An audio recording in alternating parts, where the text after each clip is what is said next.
Hi dear students, welcome to IICA. Today's topic is SI and Constable TS Grant Test number 2 Reasoning Part Explanation. Problem number 161 Reasoning Part lo first problem. In a certain code language, if hydrogen is written as hydrogen అనే వర్డ్ని మనం ఆ విధంగా code చేసామంట, అయితే యాంటిమోనీని ఏ విధంగా code చేస్తావు అని అడుగుతున్నాడు కదా. సో ఇక్కడ మనం చూసుకోవాల్సింది ఫస్ట్ కోడింగ్ అండ్ డీకోడింగ్ అనే ప్రాబ్లంలో ఫస్ట్ మనం చెక్ చేయాల్సింది ఆ నెంబర్స్కి లెటర్స్కి ఆపోజిట్స్ ఉన్నాయా కాదా. HS Hyderabad Secunderabad, YB boy B ఉండాలి. సో ఇక్కడ ఎక్కడ కూడా బీ కూడా లేదు, అంటే అది ఆపోజిట్స్ కాదు. అప్పుడే మనం ఏం చేయాలి, take the place values. Place value తీసుకుంటే హెచ్ అనేది 8th లెటర్, ఇక్కడ జే అనేది 10th లెటర్, అంటే 2 ఇంక్రీజ్ అయింది +2. అదేవిధంగా వై అంటే 25, సి అంటే 3 అనుకోవచ్చు. 3 + 26 29గా కూడా భావించవచ్చు, ఎందుకంటే ఇక పెద్ద నెంబర్ వచ్చినప్పుడు పెద్ద నెంబర్స్లా కంపేర్ చేయాలి మనం. 25 29 ఏంటంటే 4 ఇంక్రీజ్ అయిందమ్మా, అంటే +4. అలాగే డి అంటే 4, అలాగే జే అంటే 10, 4 కాస్త 10 అయింది, అంటే +6. తర్వాత ఆర్ అంటే 18, జెడ్ అంటే 26, 18 కాస్త 26 అయింది, అంటే +8. అంటే వాడు ఏం చేస్తున్నాడు, ఈవెన్ నెంబర్స్ని ఇంక్రీజింగ్ ఆర్డర్లో యాడ్ చేసుకుంటున్నాడు ప్రతిసారి కూడా, అవునా. సో తర్వాత ఆర్ అంటే 18 కాస్త మనకి ఏమైంది 26 అయిపోయిందా. తర్వాత ఓ 15 మళ్ళీ ఏమైంది 25 అయింది, అంటే +10. తర్వాత జే అంటే 7 కాస్త 19 అవుతుంది, అంటే +12. ఎందుకంటే ప్రతిసారి చూసుకోవాలి మా వాడు కొన్నిసార్లు ఏం చేస్తుంటే +2 +4 +6 +8 తర్వాత మళ్ళీ +6 +4 +2 ఇలా కూడా రాసుకోవచ్చు. కాబట్టి నెక్స్ట్ చూస్తామా, ఈ అంటే 5, ఎస్ అంటే 19, అంటే ఎంత ఇంక్రీజ్ అయిందండి 40 ఇంక్రీజ్ అయింది, అవును కదా. సో తర్వాత ఇది 19, ఇది 4 అనుకోవచ్చు డీని, అలాగే 4 + 26 30th లెటర్గాను మనం భావించవచ్చు. 14 16 ఏంటంటే 16 ఇంక్రీజ్ చేయడం జరిగింది, అంటే వాడు ఈవెన్ నెంబర్స్ని ఇంక్రీజింగ్ ఆర్డర్లో యాడ్ చేసుకుంటూ వెళ్తున్నాడు. ఇప్పుడు అదే లాజిక్ మనం యాంటీమోనీకి అప్లై చేసుకుంటే కనుక, సో ఇక్కడ ఏ నుంచి స్టార్ట్ చేస్తే ఏ అనేది 1, సో 1కి మనం 2 యాడ్ చేసుకుంటే మనకు రావాలి 3. థర్డ్ లెటర్ ఎవరు ఇక్కడ సితో స్టార్ట్ అయిన ఆప్షన్స్ ఒక ఏలో తప్ప అన్నిట్లో ఉన్నాయి కదా. రైట్, నెక్స్ట్ ఎన్ అంటే 14, ఆ 14కి ఇక్కడున్న 4 యాడ్ చేసుకుంటే 14 + 4 18, 18th లెటర్ ఆర్, సిఆర్ ఈ రెండిట్లో ఉన్నాయి, ఇక్కడ ఉందా లేదు తీసే. నెక్స్ట్ టీ అంటే 20, అక్కడ ఉన్నటువంటి 20కి ఇక్కడున్న 6ని యాడ్ చేసుకుంటే మనకు వస్తుంది 26th letter Z. So Z సరిపోయిందా, ఎస్ రెండిట్లోనూ ఉంది. తర్వాత ఐ కదా, ఐ అంటే 9, ఇక్కడ ఉన్న 9కి 8 యాడ్ చేసుకుంటే 17, 17వ లెటర్ క్యూ, రెండిట్లోనూ అదే ఉంది. తర్వాత ఎం అంటే 13th లెటర్కి 10 యాడ్ చేసుకుంటే 23 వస్తుందమ్మా. 23rd letter is W. So ఇక్కడ డబ్ల్యూ, ఇక్కడ డబ్ల్యూనే ఉంది. ఒక్కసారి లాస్ట్ లెటర్ చూసేద్దాం డైరెక్ట్గా. సో ఇక్కడేమో వై ఉందమ్మా, ఇక్కడ వై అంటే 25th లెటర్, దానికి మనం 16ని యాడ్ చేసుకుంటే మనకు వస్తుంది 41. 41st లెటర్ కావాలి అంటే మనం ఏం చేస్తాం, నెంబర్ ఆఫ్ లెటర్స్ 26ని సబ్ట్రాక్ట్ చేసుకోవాలి. 26 లెటర్స్ని కనుక సబ్ట్రాక్ట్ చేసుకుంటే 11 నుంచి 6 తీసేస్తే 5 వస్తుంది, అలాగే ఇక్కడ 3 ఉంటుంది కదా, 2 తీసేస్తే 1. 15th లెటర్ ఓ, లాస్ట్లో నాకు ఓ ఎండింగ్లో ఉండాలి. అలాంటి ఆప్షన్ ఎక్కడ ఉందంటే సిలో ఉంది. మొత్తం చేసుకుంటూ వెళ్తుంటే మనకి ఎగ్జామ్ టైం అయిపోతుంది కదా. So first letter last letter compare చేసుకున్నప్పుడు మనం కొంచెం టైంని సేవ్ చేసుకోవచ్చు. Okay, answer is C, third option. Next 62 blood relations. Anush says Ravi is the only son of his father and Ravi's father is the only son of my sister. How Anush son related to Ravi's father? Anush ఈ విధంగా అన్నాడు, ఇలా అన్నాడు, ఏమనిమ్మా, రవి తన తండ్రికి గల ఏకైక కుమారుడు. సో తండ్రికి ఏకైక కుమారుడు రవి, ఇంకా వేరే కొడుకులు ఎవరు లేరు రవి వాళ్ళ నాన్నగారికి. మరియు రవి యొక్క తండ్రి నా సోదరికి గల ఏకైక కుమారుడు. సో రవి వాళ్ళ తండ్రి ఎవరంటే నా సోదరుడికి, రవి వాళ్ళ యొక్క తండ్రి నా సోదరునికి అన్నారమ్మా. ఇక్కడ నా సోదరి, నా అని చెప్తుంది ఎవరు, ఇక్కడ చెప్తున్న వ్యక్తి అనుష్. సో అనుష్ దగ్గర నుంచి మనం స్టార్ట్ చేస్తాం.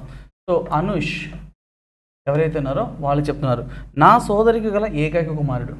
నా సోదరికి గల ఏకైక కుమారుడు అంటే నా చెల్లి వాళ్ళ కొడుకు ఎవరు, రవి వాళ్ళ నాన్న, రవి యొక్క తండ్రి. సో రవి ఇక్కడ ఉంటాడు, రవి వాళ్ళ నాన్నగారు ఎవరంటే నా సోదరికి తండ్రి అన్నాడు మా, అవునా. రైట్, క్వశ్చన్ చూడు. అనుష్ కుమారుడు రవి తండ్రితో ఎలాంటి సంబంధం కలిగి ఉన్నాడు. ఇక్కడ అనుష్ అనే పర్సన్ వాళ్ళ కుమారుడు వాళ్ళ కొడుకుతో రవి వాళ్ళ నాన్నగారి యొక్క రిలేషన్ ఏంటి అని అన్నాడు. రవి వాళ్ళ నాన్నగారికి అనుష్ వాళ్ళ కొడుకు వీరిద్దరు కూడా కజిన్స్ అవుతారు, అవును కదా. సో మా పేరెంట్ వాళ్ళ సిబ్లింగ్స్ ఆంట్ ఆర్ అంకుల్ వాళ్ళ బిడ్డలు మనం ఏమనాలి, కజిన్, దాయాదులు అని పిలుచుకుంటాం. సో ఆన్సర్ ఈస్ దాయాది, కజిన్. ఓకేనా. సో ఇంగ్లీష్లో అయితే Ravi is the only son of his father. వాళ్ళ నాన్నగారికి, రవి వాళ్ళ నాన్నగారికి వాడు ఒక్కడే కొడుకు, రవి ఒక్కడే కొడుకు. Ravi's father is the only son of my sister. My sister అని చెప్పింది ఎవరు ఇక్కడ, అనుష్. అనుష్ వాళ్ళ సిస్టర్కి ఎవరైతే ఉన్నారో ఆ సిస్టర్కి, మై సిస్టర్కి ఓన్లీ సన్ ఎవరైతే ఉన్నారో ఆ ఓన్లీ సన్ ఎవరు, రవీస్ ఫాదర్. రవీస్ ఫాదర్, రవి వాళ్ళ నాన్నగారు, నా చెల్లికి కొడుకు, ఇద్దరు ఒకటే. అయితే క్వశ్చన్ ఏంటమ్మా, how Anush son related to Ravi's father. Ravi వాళ్ళ నాన్నగారికి అనుష్ వాళ్ళ కొడుకు ఏమవుతారు, వీళ్ళిద్దరు కజిన్సేగా. Answer is cousin. Next, pointing to a man Sabita side. ఒక వ్యక్తిని చూపిస్తూ సబిత ఈ విధంగా చెప్తున్నారు. ఏమని చెప్తున్నారమ్మా, his only brother is the father of my son's father. My son's father అమ్మా, ఇక్కడ హిజ్ అనే పదం గుర్తుపెట్టుకో. హిజ్ అంటే మనం చూపిస్తున్నటువంటి వ్యక్తి గురించి మాట్లాడుతుంది. Poynting to a man Sabitha says. ఒక వ్యక్తిని చూపిస్తూ సబిత ఈ విధంగా చెప్తుంది, ఏమని, హిజ్ ఓన్లీ బ్రదర్. హిజ్ అంటే ఇక్కడ ఆ వ్యక్తి మ్యాన్ గురించి మాట్లాడుతుంది, అవునా. That man's only brother is, ఆ మనిషి యొక్క ఏకైక సోదరుడు ఎవరంటే ద ఫాదర్. ఎవరికి, my son's father. My son's father, ఆ ఫాదర్ ఇక్కడ రాసుకుంటానమ్మా. సో ఇక్కడ ఆఫ్కి బిఫోర్ ఎప్పుడు కూడా మనం వదిలేసే ఆఫ్ తర్వాత వచ్చి మై దగ్గర నుంచి క్వశ్చన్ స్టార్ట్ చేస్తామా. మై అంటూ చెప్పింది ఎవరు ఇక్కడ, సబిత. సో సబిత వాళ్ళ సన్ ఎవరున్నారో ఆ సన్ వాళ్ళ ఫాదర్కి ఫాదరే ఈ మ్యాన్ వాళ్ళ ఓన్లీ బ్రదర్. వాళ్ళిద్దరు కూడా ఒకటే, ఓకేనా. సో ఇక్కడ మై అని చెప్తుంది ఎవరు, సబిత. సబిత దగ్గర నుంచి మనం స్టార్ట్ చేస్తాం. అమ్మ సబిత అనేది మెయిన్ అమ్మాయి, ఫిమేలేగా. So Sabita son's father, Sabita వాళ్ళ కొడుకుగా నాన్న అంటే సబిత వాళ్ళ హస్బెండేగా. సబిత సన్స్ ఫాదర్స్ ఫాదర్ అంటే సబిత వాళ్ళ హస్బెండ్కి నాన్న. ఎవరంటే ఆయన గురించి మాట్లాడుతున్నాడు. ఆయన ఎవరంటే దట్ మ్యాన్స్ ఓన్లీ బ్రదర్. ఆ మ్యాన్ అక్కడ ఎవరైతే కూర్చున్నారో ఆ మ్యాన్ యొక్క ఏకైక సోదరుడు. ఓకే. అయితే క్వశ్చన్ ఏంటమ్మా, how is the man related to Sabita. సబితాకి ఆ మ్యాన్ ఏమవుతారు అమ్మ, వాళ్ళ హస్బెండ్ వాళ్ళ ఫాదర్, మామగారు అంటే ఫాదర్ ఇన్ లా. మామగారి వాళ్ళ బ్రదర్ ఒరిజినల్గా మనకి నో రిలేషన్, సంబంధం లేదు. సో ఇక్కడ నాకు ఉన్న వాటిలో ఒకానొక దాన్ని మనం చూస్ చేసుకోవాలి కాబట్టి, సో ఇక్కడ నాకు ఉన్న వాటిలో మామగారి సోదరుడు అంకుల్ అని చెప్తున్నాడు. యాక్చువల్గా ఇక్కడ మనం అంకుల్ అనేది చెప్పకూడదు. మా ఒరిజినల్ ఇంగ్లీష్ ప్రకారం అయితే మామగారికి సోదరుడు, నో రిలేషన్, బంధుత్వం లేదు. ఇక్కడ తెలుగులో మామయ్య అని అన్నాడు కాబట్టి ఇక్కడ కూడా మామయ్య అని తీసుకోవాల్సి వస్తుంది, అంతే. ఓకేనా, గుర్తుపెట్టుకో. తెలుగు ప్రకారం మాత్రమే. ఒరిజినల్గా హస్బెండ్ వాళ్ళ ఫాదర్ని మాత్రమే ఫాదర్ ఇన్ లా, మామగారు అనాలి. వాళ్ళ బ్రదర్స్ అండ్ సిస్టర్స్తో మనకి ఎటువంటి సంబంధం, రక్త సంబంధాలు ఇక్కడ. సో నేను ఎవరిని మ్యారేజ్ చేసుకుంటారో వాళ్ళ అమ్మ నాకు మదర్ ఇన్ లా, వాళ్ళ నాన్న మాత్రమే నాకు ఫాదర్ ఇన్ లా. వాళ్ళ బంధువులు ఎవరితో కూడా నాకు సంబంధం లేదు, రిలేషన్ బ్రేక్, కట్ అయిపోతుంది. ఓకే. సో ఇక్కడ తెలుగు ప్రకారం పెడుతుంటే కనుక మామ, అసలు ఇక్కడ కూడా రిలేషన్ లేదు, చెప్పకూడదు. కానీ మనకు ఆప్షన్స్ ప్రకారం ఆన్సర్ చెప్పాలి కాబట్టి డెఫినెట్గా మామయ్య అని మాత్రమే చెప్పాల్సి ఉంటుంది. ఒక వ్యక్తిని చూపిస్తూ సబియా ఇలా అన్నారు, ఏమని, అతని ఏకైక సోదరుడు నా కొడుకు యొక్క తండ్రికి తండ్రి. అతని ఏకైక సోదరుడు, అతను అంటే అతను ఫోటో ఎవరైతే చూపిస్తున్నారో లేదా ఒక వ్యక్తిని ఎవరైతే చూపిస్తున్నారో అతను చూపిస్తూ అతని ఏకైక సోదరుడు, ఆ వ్యక్తి యొక్క సోదరుడు ఎవరంటే నా కొడుకు యొక్క తండ్రికి తండ్రి. నా కొడుకు అని చెప్పింది ఎవరు ఇక్కడ, సబిత, అవునా. సో సబితాకి కొడుకు, ఆ కొడుకు యొక్క తండ్రి సబిత వాళ్ళ హస్బెండ్, ఆ తండ్రికి తండ్రి అంటే సబిత వాళ్ళ మామగారు. ఆ మామగారికి ఇతని వ్యక్తికి ఏకైక సోదరుడు అన్నాడు వ్యక్తి. సో అయితే క్వశ్చన్, ఆ వ్యక్తి సబియాకి ఏమవుతాడు, వాళ్ళ మామగారికి సోదరుడు. మామగారి సోదరుడు, తెలుగులో అయితే మామయ్య అంటారు తప్ప మనకి రిలేషన్ పరంగా నో రిలేషన్, వాళ్ళతో మనకి ఎటువంటి బంధుత్వం ఉండదు, ఉండకూడదు. ఓకే. సో ఇక నాకు ఆప్షన్స్ ప్రకారం ఆన్సర్స్ పెట్టాలి కాబట్టి ఆన్సర్ సి, అంతే. నెక్స్ట్ మా ప్రకటన statement. Read the English news paper can improve your language, English language. ఆంగ్ల వార్తాపత్రికను చదవడం వల్ల మీ ఆంగ్ల భాష మెరుగుపడుతుంది. ఇది ఒక ప్రకటనమా, ఒక వ్యక్తి మనతో చెప్పడం జరిగింది. మీరు కనుక డైలీ ఇంగ్లీష్ పేపర్ని చదివితే మీ యొక్క ఇంగ్లీష్ నాలెడ్జ్, లాంగ్వేజ్ అనేది బాగా ఇంప్రూవ్ అవుతుంది అని అతని యొక్క ప్రకటన. దాని నుంచి తీర్మానం, నువ్వేం అర్థం చేసుకున్నావు, కన్క్లూజన్ నువ్వేం అర్థం చేసుకున్నావు. Number 1, people who do not read English news paper can not communicate in English. ఆంగ్ల వార్తాపత్రిక చదవని వ్యక్తులు ఆంగ్లంలో సంభాషించలేరు అని ఎక్కడ కూడా మెన్షన్ చేయలేదమ్మా. అక్కడ కూడా రూల్ లేదమ్మా మనకి. సో ఇంగ్లీష్ పేపర్ చదివితే ఇంగ్లీష్ వస్తుంది అంటే ఇంగ్లీష్ పేపర్ చదవకపోతే అసలు ఇంగ్లీష్ రాదునా? కాదు కదా, దీనికి సంబంధం లేదు. చదివితే వస్తుంది, చదవకపోయినా వేరే వేరే మార్గాలు చాలా ఉన్నాయి, ఆ విధంగా కూడా మనం నేర్చుకోవచ్చు. కాబట్టి ఇంగ్లీష్ పేపర్ చదవని వాడు ఎవరికి కూడా ఇంగ్లీష్ రాదు, లేకపోతే ప్రొఫిషియన్సీ ఫ్లూయెన్సీ ఉండదు అని చెప్పడం మాత్రం తప్పది. అది తీర్మానంగా మనం ప్రకటించకూడదు. Next, reading newspapers is the only way to improve in English. Only way, అదొక్కటే మార్గం అంటున్నాడు. అదొక్కటే మార్గం వాడెక్కడ స్టేట్మెంట్లో చెప్పాడు? ఇంగ్లీష్ పేపర్ చదివితేనే ఇంగ్లీష్ వస్తుందా? అలాగే రూల్ లేదు. So which is also wrong. ఆంగ్ల భాష మెరుగుపరచడానికి వార్తాపత్రికలను చదవడం మాత్రమే మార్గం. ఇక్కడ మాత్రమే అనేది తప్పమ్మా. మనకి చాలా చాలా మార్గాలు ఉన్నాయి. అవేమీ లేకుండా ఇది ఒక్కటే నిజంగా ఉంటే కనుక మనం పెట్టచ్చు, కానీ ఇంకా చాలా మార్గాలు ఉన్నాయి సో మనం చెప్పకూడదు. Which is wrong. రెండు కూడా అనుసరించవు.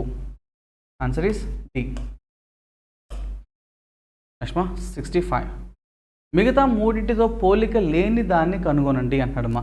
పోలిక లేకూడదు అంటున్నాడు కదా. ఒక్కసారి JR6 అనే లెటర్స్కి మనం ప్లేస్ వాల్యూ తీసుకుందామా. J అంటే 10, R అంటే 18. ఆ రెండు మధ్య వ్యత్యాసం డిఫరెన్స్ ఎంత? 8. కానీ మనకి ఎంత ఉంది ఇక్కడ? 6 ఉంది, -2, దట్ ఈజ్ ఈక్వల్ టు 6. అచ్చా. అలాగే E అంటే 5, K అంటే 11. వాడి రెండు మధ్య డిఫరెన్స్ ఎంత చెప్పమ్మా? 11th లెటర్కి ఇక్కడ 6 డిఫరెన్స్, కానీ ఇక్కడ ఎంత ఉంది? 5 ఉంది, అంటే -1. తర్వాత D అంటే 4, G అంటే 7. ఆ రెండు మధ్య వ్యత్యాసం డిఫరెన్స్ ఎంతమ్మా? 3.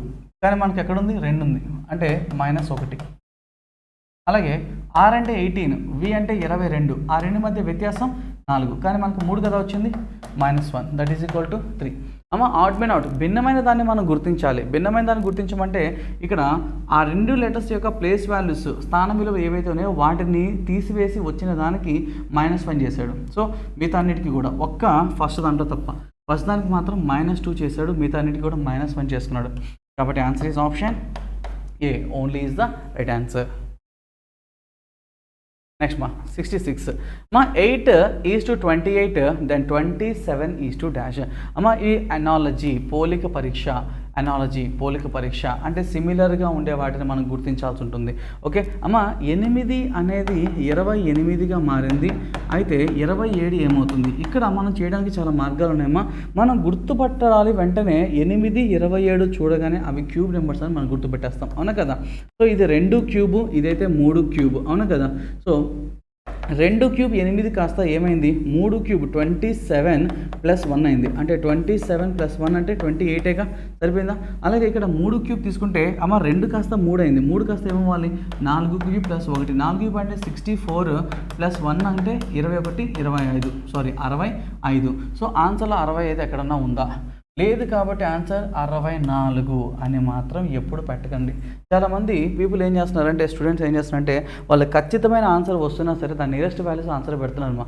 అది కాకపోతే వేరే ఒక లాజిక్ ఏదో వెతకాలి అంతే తప్ప దానికి దగ్గర వాల్యూస్ మాత్రం ఎప్పుడు చేయకండి. పోలిక పరీక్షలో మనకి నెంబర్ ఆఫ్ లాజిక్స్ ఉన్నాయి, వాటన్నిటి ప్రకారం మనం ఆన్సర్ చెప్పాల్సి ఉంటుంది. సో ఇక్కడ 8 అనేది 28గా మారింది అంటే 8 3 24 + 4 28.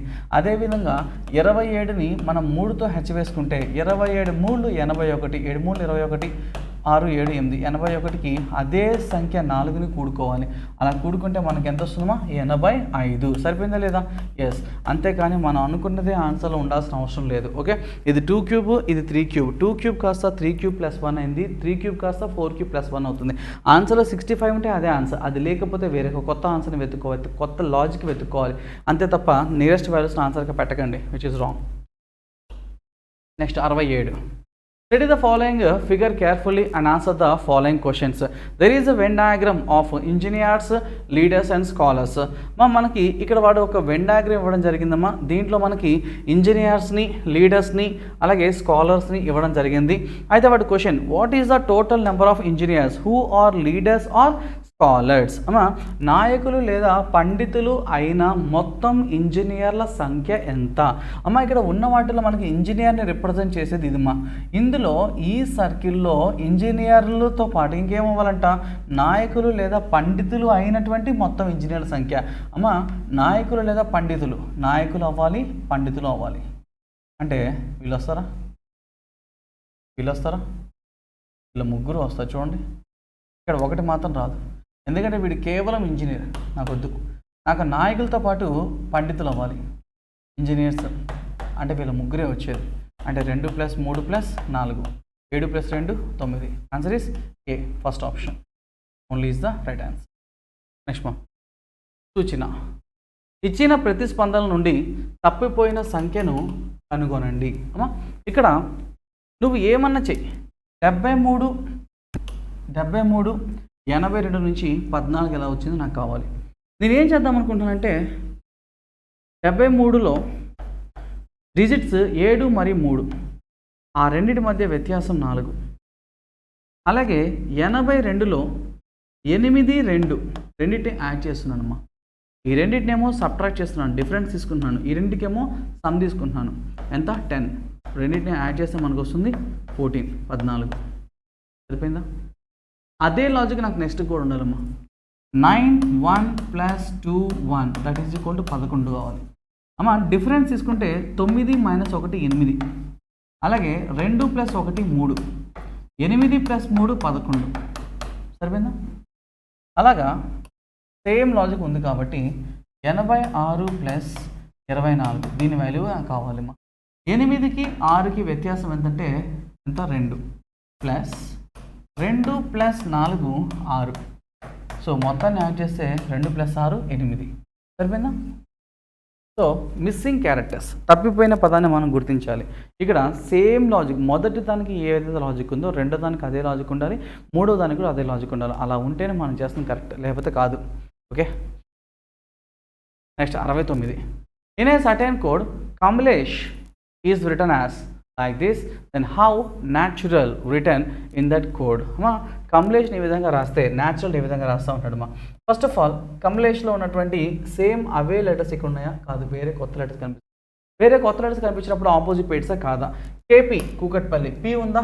లేదు. సో అది కూడా కాదు. Now take the place values. So first of all ఆ వర్డ్ ఒకదానికి ఒకటి రాసుకుందామా. KAMLESH కమలేష్. దీన్ని మనం ఎలా రాసాము? GUJLMCO కదా.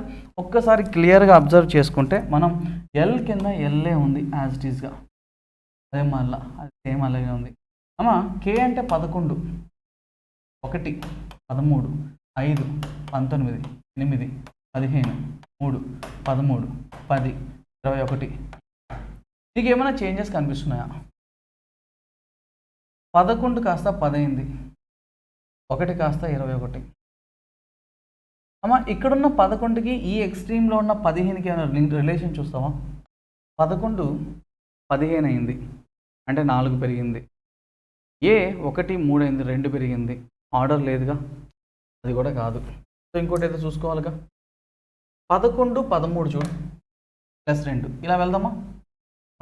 11 13 అయింది చూడు +2. 1 3 అయింది చూడు +2. 13 15 అయింది చూడు +2. అదేవిధంగా 5 7 అయింది చూడు +2. 19 21 చూడు +2. 8 10 అయింది చూడు. ఇప్పుడు అదే లాజిక్ ప్రకారం నేను న్యాచురల్ని చేయాలమ్మా. న్యాచురల్ ఇక్కడ యూ సేమ్ యాజ్ ఇట్ ఈస్గా యూలానే ఉండాలి. ఎన్ అంటే 14 1 20 18 1 12. అమ్మా ఇక్కడ ఉన్నటువంటి కే 2 యాడ్ చేసి ఇక్కడ 5th ప్లేస్కి వచ్చింది కదా. ఇప్పుడు అదేవిధంగా ఇక్కడున్న 14కి 2 యాడ్ చేస్తే 16 ఇక్కడికి రావాలి. So 16th letter P. ఇక్కడ ఉన్నటువంటి 1కి 2 యాడ్ చేస్తే మనకి 3 వస్తుందమ్మా. 3 అంటే సి. 20కి 2 యాడ్ చేసిన తర్వాత 22వ అక్షరం పి. అంటే లాస్ట్లో పీసీవి ఉండాలి. ఉందా? లేదు. ఉందా? ఎస్. ఉందా? ఎస్. ఉందా? ఎస్. అన్నిటి అదే ఉంది. అలాగే దాని తర్వాత యూ ఉండాలి, యూ ఉందా లేదు, యూ ఉండాలి, ఉందా, ఎస్. అలాగా గుర్తుపెట్టుకో. ఇక్కడ 18కి 2 యాడ్ చేసిన తర్వాత 20, అది ఈ ఎక్స్ట్రీమ్కి వచ్చేయాలి. 20th లెటర్ టీ, అన్నిట్లో అదే ఉంది. తర్వాత 1కి 2 యాడ్ చేసిన తర్వాత వచ్చినటువంటి 3 అనేది ఇక్కడ ఉండాలి. తర్వాత 12కి 2 యాడ్ చేసిన తర్వాత వచ్చినటువంటి 14 అనేది ఇక్కడికి రావాలి, అవునా. సో టీసీఎన్ లేదుగా, టీసీఎన్ యూపీసీవి.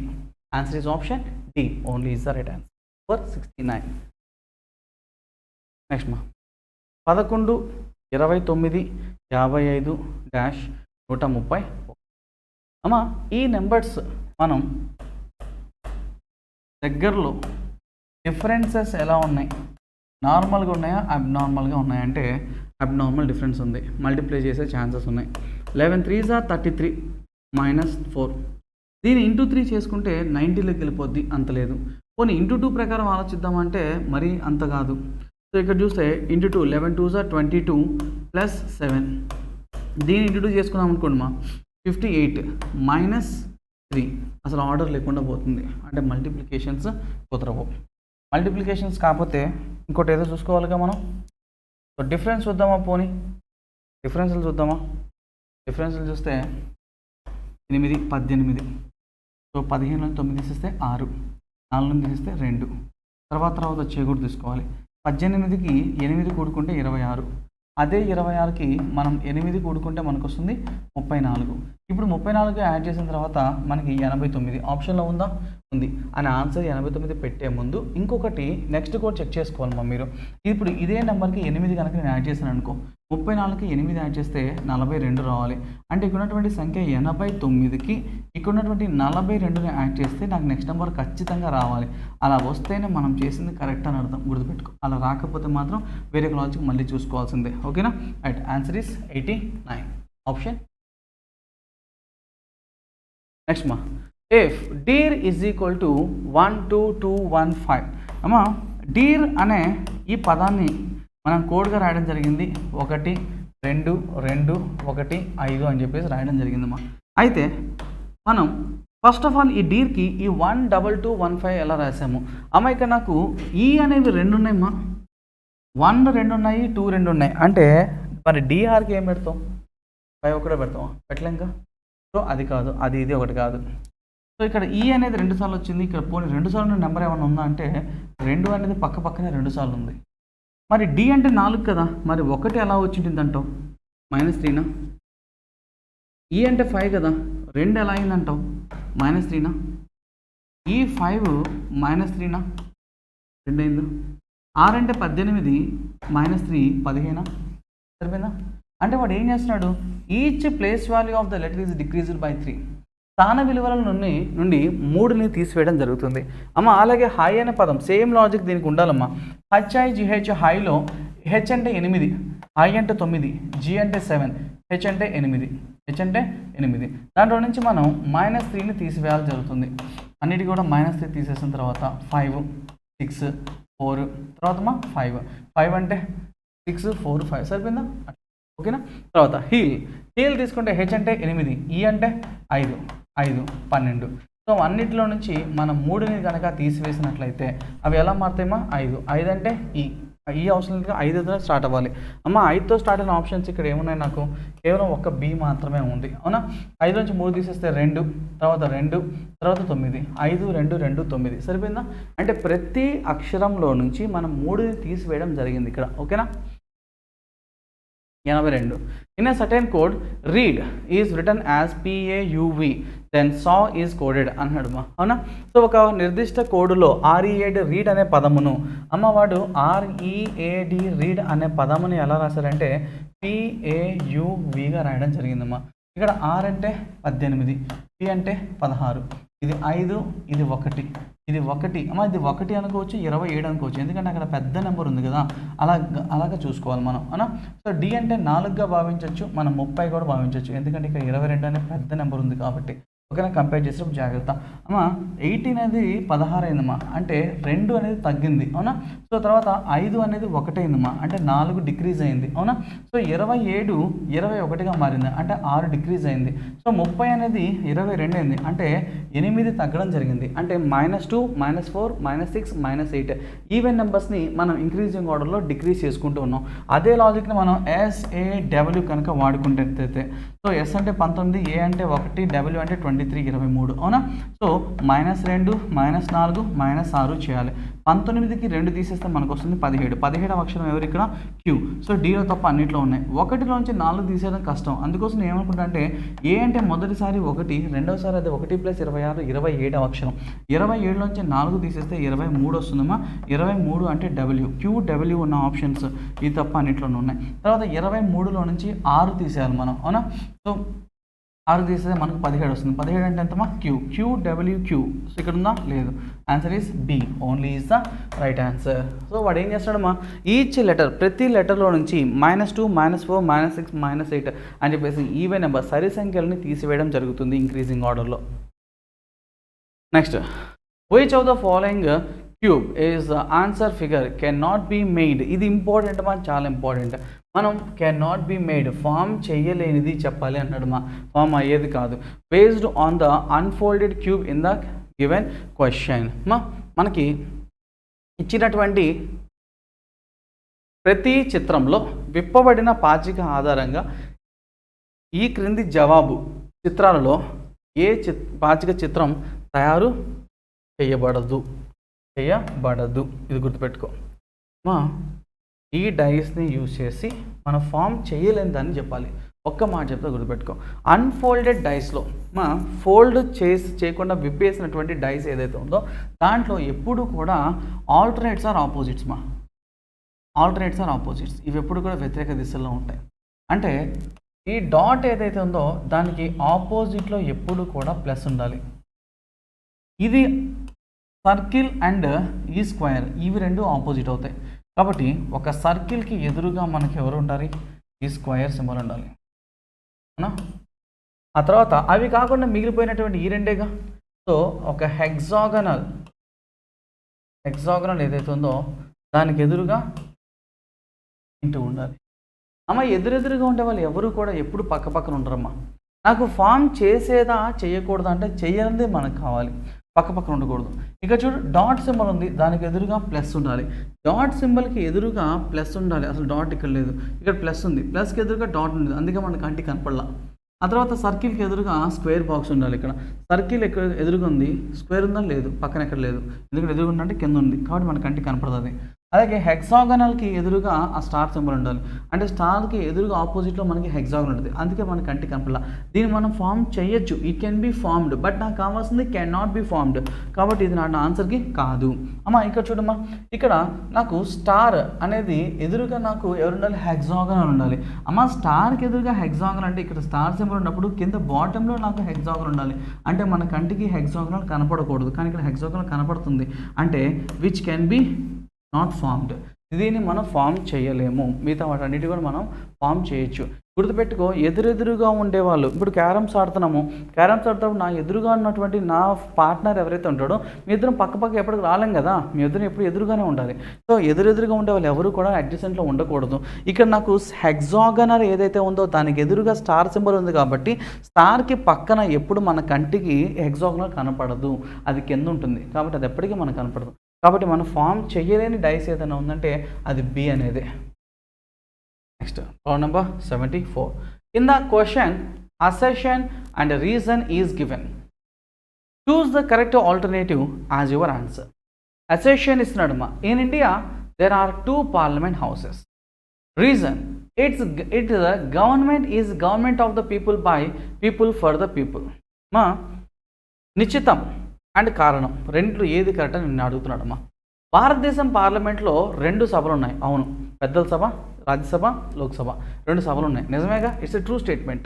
దీని ప్రభుత్వం ప్రజల చేత, ప్రజల కొరకు, ప్రజల యొక్క ప్రభుత్వం.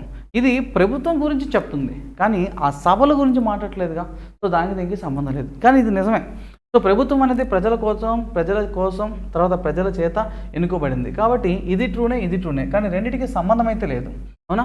సో ఇక్కడ ఏ మరియు ఆర్ రెండు నిజమే. ఆర్ అనేది ఏ యొక్క సరైన వివరణ కాదు. ఏ మరియు ఆర్ రెండు నిజం కానీ ఆర్ రీజన్ అనేది ఏ యొక్క సరైన వివరణ కాదు. Yes, answer is option B. So సరైన వివరణ అయితే కాదు అది, కానీ రెండు నిజాలే. Answer is B. నెక్స్ట్ తప్పిపోయిన సంఖ్య, మిస్సింగ్ క్యారెక్టర్స్ని కనుక్కోమంటున్నాడు. తప్పిపోయిన సంఖ్యను కనుగొనండి. Find the missing number. ఉన్నటువంటి వాటిల్లో ఇక్కడ క్వశ్చన్ మార్క్ సింబల్ ఉంది. ఆ క్వశ్చన్ మార్క్ సింబల్లో ఎవరు వస్తారో అది మనం కనుక్కోవాల్సి ఉంటుంది. అమ్మా నువ్వు ఏమన్నా చెయ్యి, 13, 11 నుంచి 15 ఎలా వచ్చింది అనేది నువ్వు కనిపెట్టాలి. ఒక్కసారి చూద్దామా. 11 నేను హారిజాంటల్గా వెళ్తున్నాను. ఫస్ట్ బాటమ్ లైన్ తీసుకుంటున్నాను. 13 రెండ్లు 26, 11 మూళ్ళు 33. ఈ రెండింటిని యాడ్ చేసి చూడు, 59. సరిపోయిందా? అంటే ఫస్ట్ నెంబర్నేమో from the bottom left side నుంచి ఫస్ట్ దాన్నేమో 2తో హెచ్ వేశాడు, దీన్నేమో 3తో హెచ్ వేశాడు. వచ్చిన రిజల్ట్ని రెండింటిని కూడా యాడ్ చేసుకుంటున్నాడు. అలా వచ్చిందే మనకు కావాల్సిన ఆన్సర్. ఇప్పుడు ఇదే లాజిక్ పైన కూడా ఉండాలి లేకపోతే మన లాజిక్ కాదు, వేరే ఒకటి అయితే ఎత్తుకోవాల్సి ఉంటుంది. 9 రెళ్ళు 18, 9 రెళ్ళు 18. అలాగే 17 × 3, 17 మూలు 51, 51, 18 రెండింటిని కూడుకుంటే మనకు వస్తుంది 69. సరిపోయిందా? సరిపోయింది. కాబట్టి నెక్స్ట్కి వెళ్తానమ్మా. సో ఇక్కడ వాల్యూ క్వశ్చన్ మార్క్ ఉంది. క్వశ్చన్ మార్క్ అంటే ఎక్స్ అనుకుందామా. ఎక్స్ని మనం 2తో హెచ్ వేస్తున్నాక తర్వాత 13ని 3తో హెచ్ వేసాక వచ్చిన రిజల్ట్ ఏదైతే ఉందో అదే 49 అవ్వాలమ్మా, అవునా? 2x + 13 మూలు 39, that is equal to 49. అంటే 2x = 10 అవుతుంది. అంటే x = 5 అవుతుంది, అవునా? సో x విలువ ఎంత? 5. x విలువ 5 అంటే మన ఆన్సర్ ఏంటమ్మా? C only is the right answer. Next 76. Google. In a code language Google is LTTLOV. ఒక నిర్దిష్ట కోడ్లో గూగుల్ని మనం ఆ విధంగా కోడ్ చేస్తామంట. అయితే కీపర్ని ఏ విధంగా కోడ్ చేస్తాము అన్నాడు. నువ్వు క్లియర్గా అబ్జర్వ్ చేసుకుంటే గూగుల్ అనే వర్డ్లో ఏవైతే లెటర్స్ ఉన్నాయో అవే లెటర్స్ని కోడ్ చేశాడా? కాదు, వేరే కొత్త లెటర్స్ కోడ్ చేశాడు. వేరే కొత్త లెటర్స్ ఉన్నప్పుడు ఫస్ట్ మనం చెక్ చేయాలి ఆపోజిట్ పేర్సా కాదా. అమ్మ GT గ్రాండ్ ట్రంక్, ఇక్కడ ఎక్కడన్నా టీ ఉందా? ఇదిగో ఏడుంది. LO లవ్, ఎల్ ఉందా? ఇదిగో ఏడా ఉంది. LO లవ్ 2 ఎల్లులు ఉన్నాయి, 2 జీలు ఉన్నాయి, 2 ఎల్ ఉన్నాయి, 2 టీ ఉన్నాయి. LO love, VE love. అంటే ఆపోజిట్ పేర్స్ అక్కడ కంటికి కనిపిస్తున్నాయి లేదు నీకు? క్లియర్గా కనిపిస్తున్నాయి. అంటే ఆ వర్డ్ యొక్క ఆపోజిట్ పేర్స్ని అక్కడ రాయడం జరిగింది. కాకపోతే సేమ్ ఆర్డర్ అయితే కాదు. ఒకసారి క్లియర్గా అబ్జర్వ్ చేయి. వాడు 2 లెటర్స్ని ఇంటర్చేంజ్ చేయడం చేశాడమ్మా. 2 లెటర్స్ని ఇంటర్చేంజ్ చేశాడు. ఇంటర్చేంజ్ చేసుకుంటే GT grand trunk, OL love, GT grand trunk, LO love. So O కదా, ఎల్ రాయాలి. Love, LO love, VE love. ఇవన్నీ కూడా డైరెక్ట్లీ మనం చూడగానే చెప్పాలా, అవన్నీ కూడా ఆపోజిట్ పేర్స్. అవేంటమ్మా? Opposite pairs. ఫస్ట్ వాడు వర్డ్ తీసుకొని వర్డ్లో ఉన్నటువంటి లెటర్స్ మొత్తాన్ని కూడా 2 లెటర్స్గా ఇంటర్చేంజ్ చేసుకొని ఆ ఇంటర్చేంజ్ చేసిన తర్వాత వచ్చిన వాటికి మనం ఆపోజిట్ పేర్స్ తీసుకోవడం జరిగింది. సో అదేవిధంగా కీపర్ తీసుకుంటే కనుక, సో కీపర్ అనే పదం మనం 2 అక్షరాలుగా మనం రివర్స్ చేసిన తర్వాత so EV love, KP Kukatpally, PK Pawan Kalyan, VE love, IR Indian railways, VE love. So ఇవేగా మనకు కావాల్సిన ఆన్సర్. VPKVIV. VPనా? No. VPKVIV. Yes, answer is C only is the right answer. 77. What is the minimum number of straight lines that is needed to construct the given figure? వాడు ఇచ్చినటువంటి figure ఏదైతే ఉందో దాంట్లో minimum number of straight lines ఎన్ని ఉంటాయి మన diagram draw చేయాలంటే కొంచెం జాగ్రత్తగా చూడమ్మా. సో ఫస్ట్ నేను ఇక్కడ నుంచి తీసుకుంటే కనుక ఇది ఒక స్ట్రైట్ లైన్. 1 2 3 4 5 6 7 8 స్ట్రైట్ లైన్స్ కావాలి. 8 9 10 11 12 13. కొంచెం వంగిన అది స్ట్రైట్ లైన్ కలదండి. So answer is C only is the right answer. అంతేగాని ఇక్కడ దాకా వచ్చేసి ఇది మళ్ళీ స్ట్రైట్ లైన్ అనకూడదు. ఇక్కడ స్ట్రైట్ లైన్ అంటే ఇట్లా వెళ్ళిపోవాలి, అది స్ట్రైట్ లైన్ అంటే. అంతేగాని పక్క వెళ్ళడం కాదు. ఓకే. సో మొత్తం minimum number of straight lines ఏంటంటే 13 ఉంటాయి మనకి. నెక్స్ట్ మా 78 ఒక clock a clock becomes 50 minutes fast every day అమ్మా ప్రతిరోజుకి ఒక గడియారం 15 నిమిషాలు వేగం అవుతుంది అంటే 24 గంటలు గడిచేసరికి నా వాచ్ అనేది 15 నిమిషాల స్పీడ్గా తిరుగుతుంది అంటున్నాడమ్మా 24 గంటల్లో. సో పక్కన రాసుకుందన్నమాట 24 గంటల్లో ఒక గడియారం అనేది ఎంత వేగాన్ని పుంజుకుంటుందమ్మా 15 నిమిషాల వేగం ఎక్కువగా తిరుగుతుంది. అవును కదా, ఎక్కువగా తిరుగుతుంది. అయితే if it is made correct at 12 o'clock in the afternoon అయితే ఒకరోజు మధ్యాహ్నం 12 గంటలకి మధ్యాహ్నం 12 PM మనం కరెక్ట్ టైం పెట్టామంట, సెట్ చేసి పెట్టాం. Then what time will it shows at 4 o'clock in the morning అమ్మా మధ్యాహ్నం 12 గంటల నుంచి తర్వాత రోజు ఈరోజు 12 గంటల తర్వాత ఆన్ చేసి పెట్టామా, తర్వాత రోజు నైట్ వెళ్ళిపోయింది, తెల్లారి 4ంటికి నిద్రలేసిన తర్వాత ఒరిజినల్గా అయితే 4 AM అయింది. అవునా, అంటే మధ్యాహ్నం 12 గంటల నుంచి రాత్రి గడిచిపోయి నెక్స్ట్ డే తెల్లారి 4 గంటల వరకు మధ్యలో ఎన్ని అవర్స్ ఉంటాయమ్మా, మధ్యాహ్నం 12 నుంచి రాత్రి 12కి ఎగ్జాక్ట్గా 12 అవర్స్. ఆ తర్వాత రాత్రి 12 నుంచి తెల్లారి 4 గంటలకి మొత్తం 4 గంటలు, మొత్తం ఏంటమ్మా 16 గంటల సమయం తీసుకుంది. అంటే 16 గంటల సమయం తర్వాత నేను చూస్తే కనుక దాంట్లో టైం ఎంత చూపిస్తుంది అంటున్నాడమ్మా. అవునా, నాకు తెలుసుమా ఇందాక వాడిచ్చిన దాంట్లో ప్రతి ఒక్క రోజుకి ఆ గడియారం 15 నిమిషాలు వేగంగా తిరుగుతుంది అన్నాడు. అమ్మ 24 గంటలకి 15 నిమిషాలు వేగంగా తిరిగినట్లయితే మరి 16 గంటలకి అంతకన్నా తక్కువ వస్తుందా, అంతకన్నా ఎక్కువ వస్తుందా అంటే తక్కువే వస్తుంది. ఎందుకంటే 24 గంటలు అనేది పెద్దది, ఒక రోజులో 15 నిమిషాలు అయితే 16 గంటలకు అంతకన్నా తక్కువే వస్తుంది. కాబట్టి తక్కువ ఎక్కువ. సో 8 3 24, సో 3తో పోదు కాదు వదిలే, ఇక్కడ పోతుందిగా 8 3 24, 8 2 16, 3 1 3, 3 5 15, 5 2 ఎంతమ్మా 10, అంటే 10 నిమిషాలు వేగంగా తిరుగుతుంది. అవునా కదా, 24 గంటల్లో ఒక గడియారం 15 నిమిషాలు వేగంగా చూపించినట్లయితే మరి 16 గంటలకి 10 నిమిషాలు మాత్రమే వేగంగా చూపిస్తుంది. అయితే ఒరిజినల్ టైం ఎంత 4 AM, ఒరిజినల్ టైం ఎంత 4 AM. కానీ మన గడియారం మాత్రం ప్రతి రోజుకి 15 నిమిషాలు వేగంగా తిరుగుతుంది కాబట్టి 16 గంటల్లో మరొక 15 నిమిషాలు వేగంగా తిరగాలి కాబట్టి 4:10 AM చూపిస్తుంది మనకి. అవునా కదా, సో ఒరిజినల్గా 4 అయింది. అయితే మన గడియారంలో చూపించే టైం ఎంత అని అడిగాడమ్మా. ఎంతమ్మా బి, సెకండ్ ఆప్షన్. అవునా, ప్రతిరోజుకి ఒక గడియారం 15 నిమిషాలు వేగం అవుతుంది. మధ్యాహ్నం 12 గంటలకు దీనికి సరైన సమయం చూపించేలా మార్చితే అది ఉదయం 4 గంటలకు ఎంత సమయాన్ని చూపిస్తుంది? నా గడియారం నాకు ప్రతిరోజులో 24 గంటలు ఉంటే రోజుకి 24 గంటలు 15 నిమిషాలు వేగంగా తిరిగితే ఈరోజు మధ్యాహ్నం 12 గంటలకి నేను బ్యాటరీ ఆన్ చేసి పెట్టేశాను, క్లాక్ చూసుకుంటే తర్వాత రోజు ఉదయం తెల్లారి 4 గంటలు చూసుకుంటే ఒరిజినల్ టైం 4 అయింది. కానీ మన గడియారంలో ఆ 4 గంటలు అనేది ఎంత టైంగా చూపిస్తుంది అంటే 4 గంటల 10 నిమిషాలు చూపిస్తుంది. ఎందుకంటే ఈరోజు మధ్యాహ్నం 12 గంటల నుంచి నెక్స్ట్ డే మార్నింగ్ 4 గంటల వరకు మధ్యలో ఉన్నది నాకు 16 గంటలు ఉంది. 24 గంటలకి 15 నిమిషాలు నేను వేగంగా తిరిగితే 16 గంటల్లో అంతకన్నా తక్కువే చూపిస్తుంది. కాబట్టి తక్కువ బై ఎక్కువ. ఇక్కడ తక్కువ అనేది ఎంత 16, ఎక్కువైంది 24 ఇంటూ 15 నిమిషాలు. 8 2 16, 8 3 24, 3 1 3, 3 5 10, 5 2 అంతా 10. సో చాలామందికి భాగాహారం చేసేటప్పుడు ఇది అలవాటమ్మా, దీనివల్ల మనకి ఒక స్టెప్ అనవసరంగా వేస్ట్ అవుతుంది. ఇది చేస్తే మనకు టైం సేవ్ అవుతుంది. ఓకే, అందుకని చెప్తాను. సో 10 నిమిషాలు వేగంగా తిరుగుతాం కాబట్టి 4:10 అవుతుంది ఒరిజినల్గా మన గడియారంలో. Next find the odd one out from the following.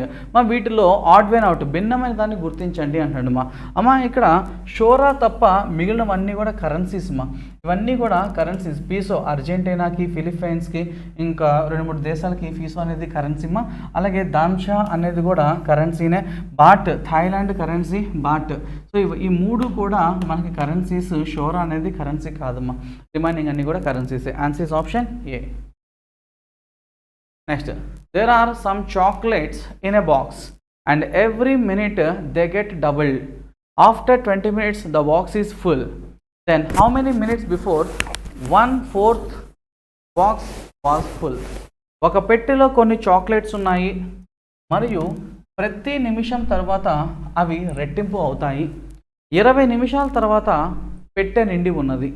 అయితే ఎన్ని నిమిషాల ముందు 1/4 వంతు పెట్టె నిండి ఉంటుంది? అమ్మా వాడు మాకు హింట్ ఇస్తున్నాడమ్మా, జాగ్రత్త చూడాలి. ప్రతి ఒక్క నిమిషానికి అవి డబల్ అవుతాయి అంటున్నాడమ్మా, రెట్టింపు అవుతాయి అంటున్నాడమ్మా. అయితే 1/4 అంటే పావు భాగమేగా, అమ్మ నా దగ్గర ఒక బుట్ట మామిడికాయలు ఉన్నాయి.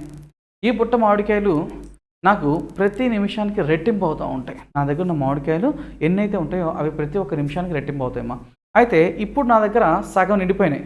అంటే మిగతా సగం నిండడానికి ఎంత టైం పడుతుంది? 1 నిమిషమేగా. ఎందుకంటే ఆల్రెడీ సగం ఉన్నాయి కాబట్టి తర్వాత నిమిషానికి ఇవి రెట్టింపు అవుతాయి కాబట్టి మిగతా సగం నిండడానికి దానికి 1 నిమిషం సరిపోతుంది. అలాగే ఇక్కడ తీసుకుంటే కనుక బుట్టలో మనకి మొత్తం నిండడానికి 20 నిమిషాలు పట్టిందంటమ్మా. 20 నిమిషాల తర్వాత నిండుతాయి అంటున్నాడమ్మా. అయితే ఎన్ని నిమిషాల ముందు 1/4 వంతు అన్నాడు. అమ్మ 20 నిమిషాలకి బుట్ట ఫుల్గా నిండిపోతుంది. లేదా చాక్లెట్స్ బుట్ట నిండింది కొట్టి పెట్టే అన్నాడు. అమ్మ సో పెట్టే అన్నాడు. 20 నిమిషాలకి పెట్టె మొత్తం నిండుతుందంటే సగం నిండడానికి ఎంత టైం పడుతుంది? చాలామంది 10 అనుకుంటారు. కాదు, 1 నిమిషమే. ఎందుకంటే దానికి ముందు సగం నిండింది కాబట్టి మిగిలిన సగం నిండడానికి 1 నిమిషమే కావాల్సింది. అంటే మైనస్ అది.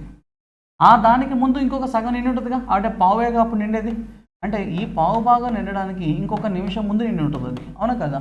అంటే ఆ 20కి ఈ 2 నిమిషాలు తీసేస్తే మనకి ఎంత టైం కావాలమ్మా? 18 నిమిషాలు కావాలి.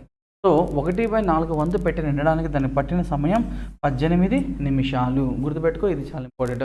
దీన్ని అర్థమెటికల్ రీజనింగ్ అని చెప్తాం మనం. ఓకేనా? రైట్. సో బుట్ట పావు భాగం నిండిన తర్వాత నెక్స్ట్ నిమిషానికి అర్ధ భాగంగా వచ్చేస్తుంది.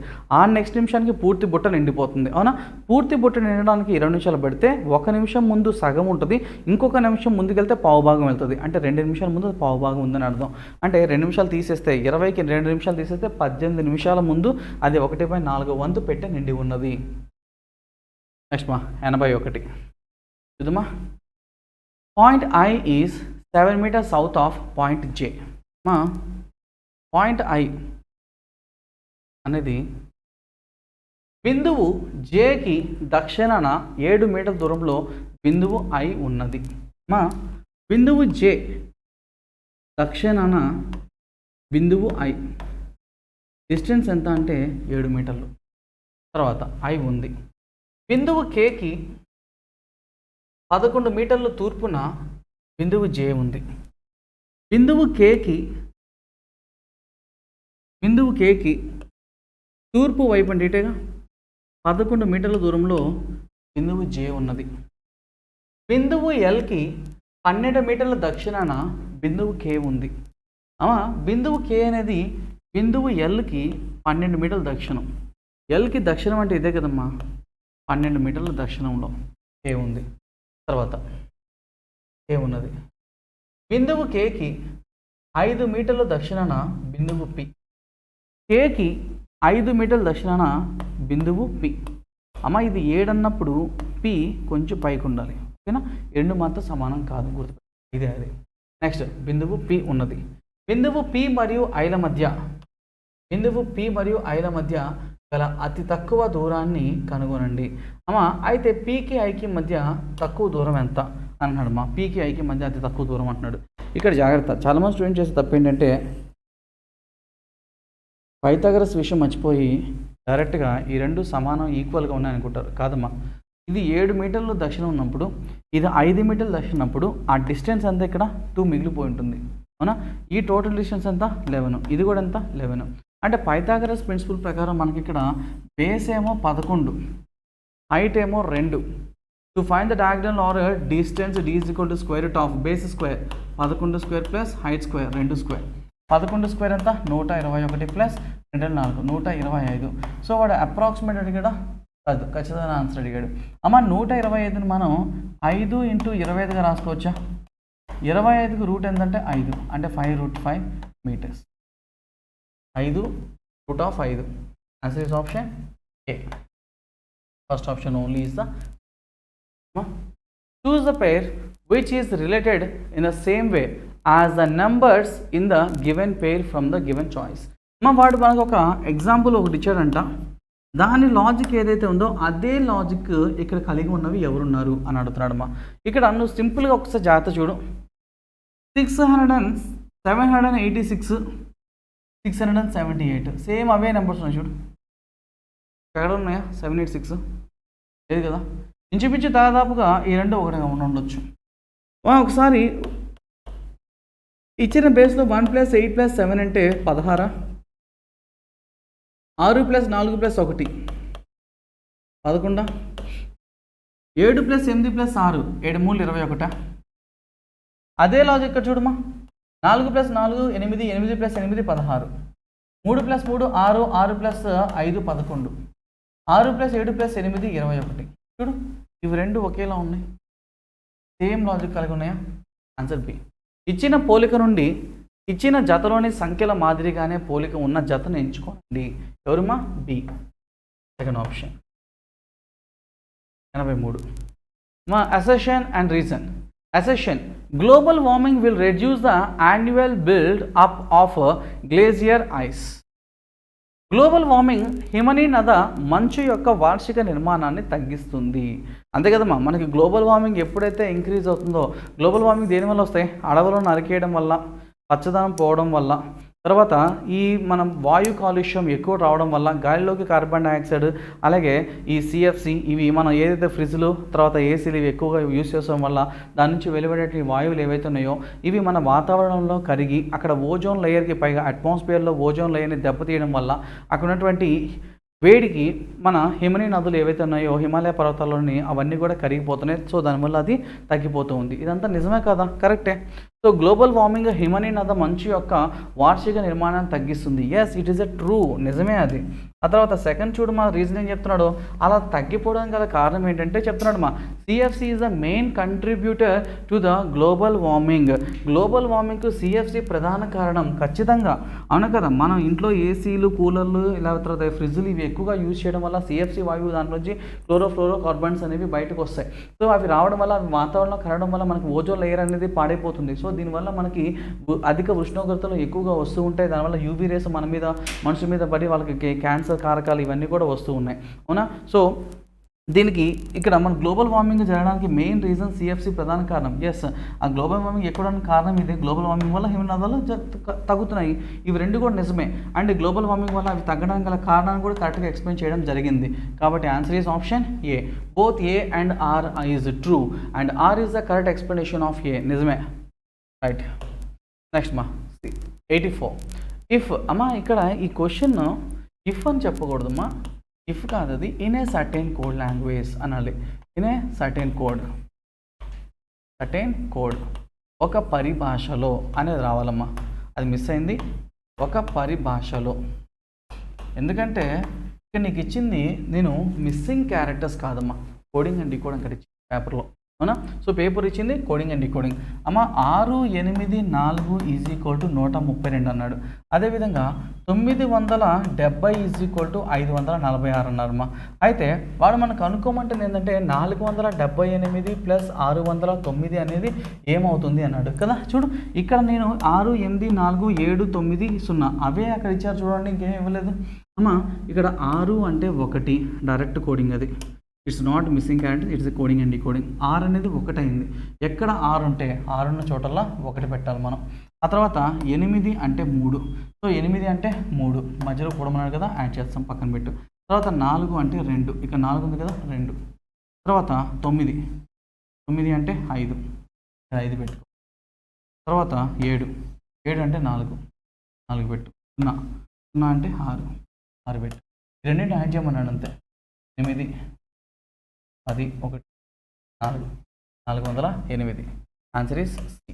అక్కడ ఒక పరిభాషలో అనేది పడాలమ్మా, అది పడలేదు. ఇది మిస్సింగ్ క్యారెక్టర్స్ కాదు, మనకి ఇది coding and decoding. Next 85. 3 friends ABC are stand around an equilateral triangle park in such a way that AB are standing at the base of corners and C standing at the top corners. The measure of each side is 6 meters. B standing at the southeast of C and AB walks towards the northwest and the northeast respectively for 6 meters.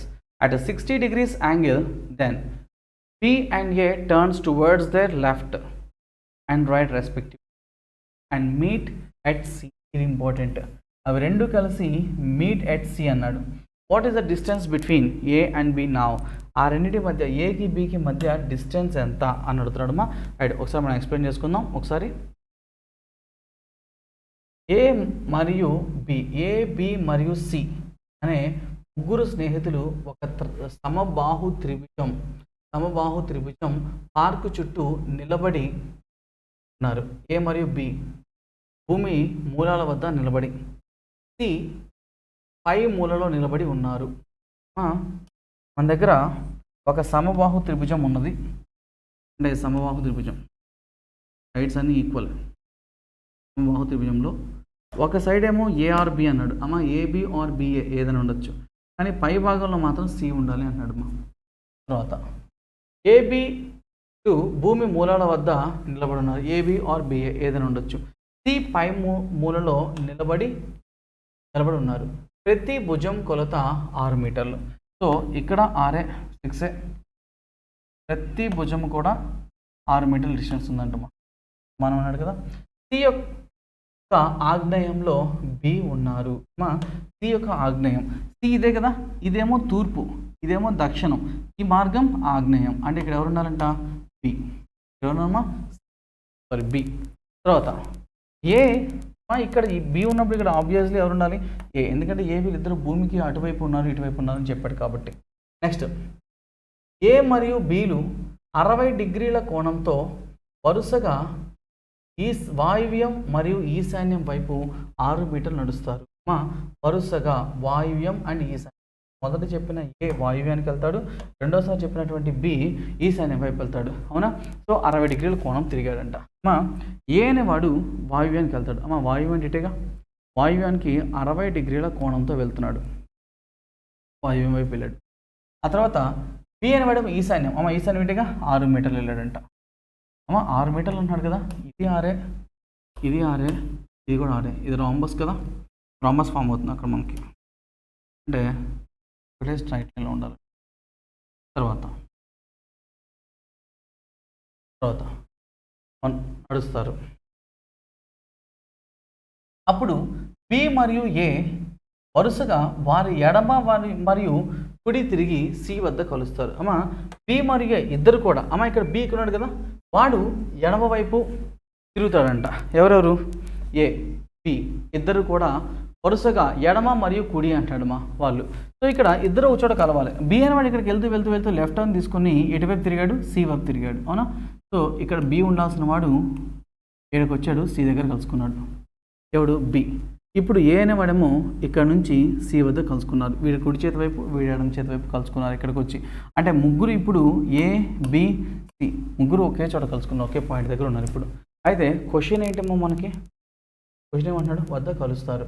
ఇప్పుడు ఏ మరియు బిల మధ్య దూరం ఎంత? ఇప్పుడు AB ఇద్దరు ఒకే చోట C దగ్గర కలిసినప్పుడు వాళ్ళ డిస్టెన్స్ ఏముంటుందమ్మా? 0, ఏముండదు, 0 meters. Answer is second option. So ఇద్దరు కూడా సి దగ్గర కలిసారని చెప్పేశాడు, అంటే వాళ్ళ మధ్య డిస్టెన్స్ ఏముండదు, 0. ఇచ్చిన అక్షరాల శ్రేణి అంతరాల వద్ద వరుసగా ఉంచినప్పుడు ఏ అక్షర సమితిని దాన్ని పూర్తి చేస్తుంది? ఇక్కడ నాకు ఫిల్ ఇన్ ది బ్లాంక్స్ అన్నమాట. ఇక్కడ ఉంటే ఆప్షన్స్లో ఉన్న లెటర్స్లో ఏ ఆప్షన్లో లెటర్స్ మొత్తాన్ని మనం అక్కడ బ్లాంక్లో ఫిల్ చేస్తే మనకి సీక్వెన్షియల్ ఆర్డర్ వస్తుంది అన్న.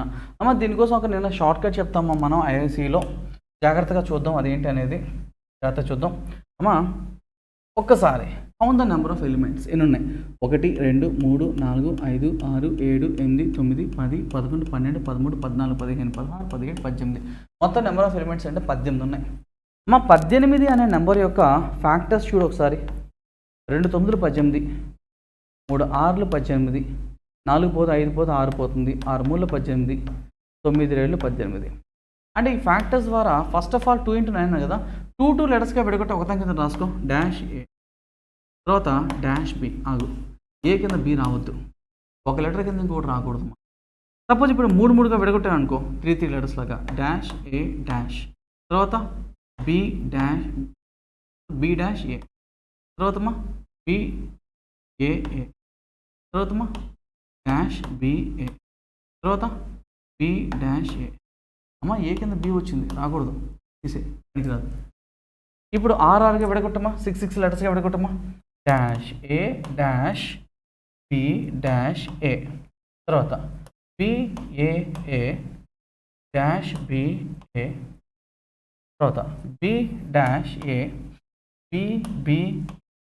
ఇప్పుడు ఒకదాని కింద రాసావు కదా, ఏ కింద ఏ కాకుండా ఇంకా వేరే లెటర్ ఏమైనా వచ్చిందా? ఏది రాలా. బి కింద బి కాకుండా ఎవరైనా వచ్చారా? రాలా. ఇక్కడ బి వస్తుంది, ఇక్కడ ఏ వస్తుంది, ఏ, ఇది బి, ఇది బి, ఏ. అంటే నా సీక్వెన్స్ ఏంటంటే బి ఏఏ బిబిఏ, బి ఏఏ బిబిఏ, బి ఏఏ బిబిఏ, బి ఏఏ బిబిఏ, బి ఏఏ. ఇప్పుడు ఆ డాష్లో ఏమేమి ఉన్నాయి చూద్దామా? డాష్లో ఏమేమి ఉన్నాయి చూద్దామా? సో ఏమేమమ్మా? బి ఉంది, ఏ ఉంది, బి ఉంది, బి ఉంది, ఏ ఉంది.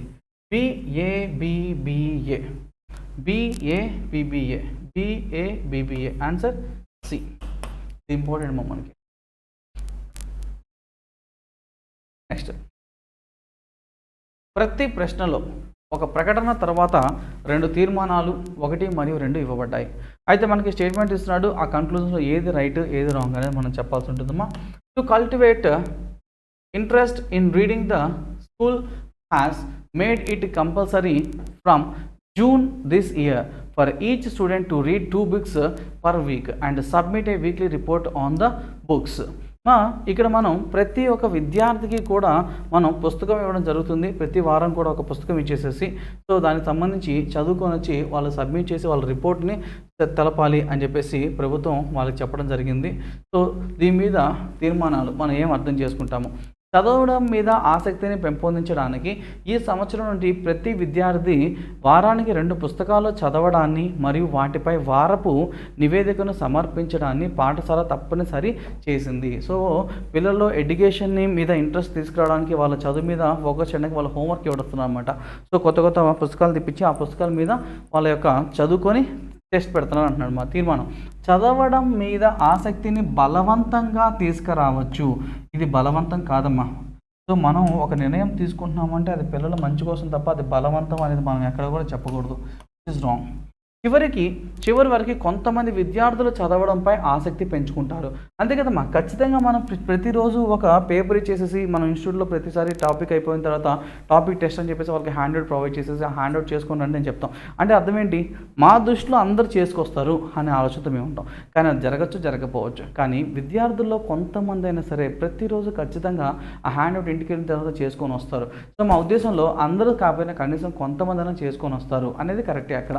సో మేము అకార్డింగ్ టు ద స్పీకర్ ప్రకారం ఆలోచించి అజంప్షన్స్ ఊహల ప్రకారం అయితే అందరూ చేసుకొని స్టూడెంట్స్ అందరూ చదువుకొని వస్తారు అనుకుంటాం. కానీ ఇక్కడ తీర్మానం as the listeners point of వ్యూలో మనం ఆలోచించాల్సి ఉంటుంది.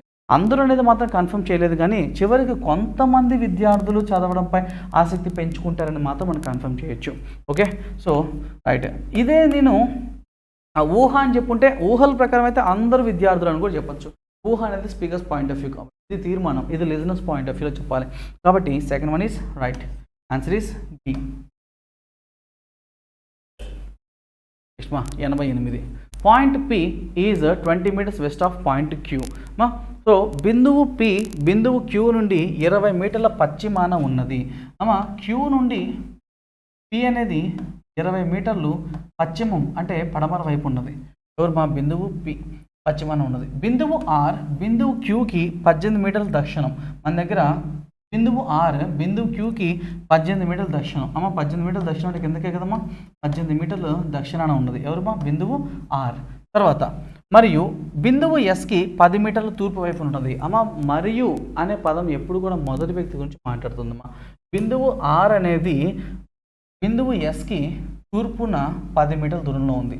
సో ఎస్కి తూర్పున 10 మీటర్లు అంటే ఎస్ ఇక్కడ మధ్యలో ఉంటుంది. ఎందుకంటే ఇది 20 కాబట్టి ఇది 10 అంటే ఈ రెండింటి కరెక్ట్గా మధ్యలో ఎస్ ఉంటుంది అని అర్థం. ఓకేనా? నెక్స్ట్ బిందువు T బిందువు ఎస్కి 25 మీటర్ల ఉత్తరం ఉన్నది. బిందువు T అనేది ఎస్కి ఉత్తరాన. ఉత్తరం అంటే పైకి వెళ్తాం అవునా. సో బిందువు T అనేది 25 మీటర్లు పైకి వెళ్తుంది అన్నాడు. 25 మీటర్లలో ఇది 18 కాబట్టి ఇక రిమైనింగ్ ఎంత ఉంటుంది? ఇంకొక 7 ఉంటుంది. ఎవరు? బిందువు T కోసం. అవునా? నెక్స్ట్ P మరియు Tల మధ్య దూరం ఎంత? ఇప్పుడు Pకి Tకి మధ్య డిస్టెన్స్ అడుగుతాడమ్మా. ఇక్కడ Pకి Tకి డిస్టెన్స్ కొంచెం లెంత్ పెంచితే కనుక ఈ విధంగా కనిపిస్తుందమ్మా మనకి. సో ఇక్కడ T ఉంది, ఇక్కడ పాయింట్ మిడ్ పాయింట్ ఉంది ఒకటి, ఇక్కడేమో P ఉంది. ఈ డిస్టెన్స్ తీసుకుంటే మొత్తం 20లో 10 అంటే సగం దాకా వచ్చేసాం ఇక్కడ దాకా. అంటే ఆ రిమైన్ డిస్టెన్స్ ఎంత 10, హారిజాంటల్ డిస్టెన్స్ ఎంత 10, అలాగే వర్టికల్ డిస్టెన్స్ ఎంతమ్మా 7. ఇప్పుడే మనం చెప్పుకున్నాం. సో ఇది 10 ఇది 7. డిస్టెన్స్ బేస్ తెలుసు, హైట్ తెలుసు. To find the diagonal d is equal to square root of 10 square 100, 7 square 49, సమంత 149 రూట్. సో ఇక్కడ నాకు పీకి టీకి మధ్య డిస్టెన్స్ ఎంత అంటే 149. అప్రాక్సిమేట్ అని ఏమైనా అడిగాడా, ఎగ్జాక్ట్ వాల్యూ ఇచ్చాడంటే ఎగ్జాక్ట్ వాల్యూ ఇచ్చేసాడు. కాబట్టి answer is C, only is the right answer.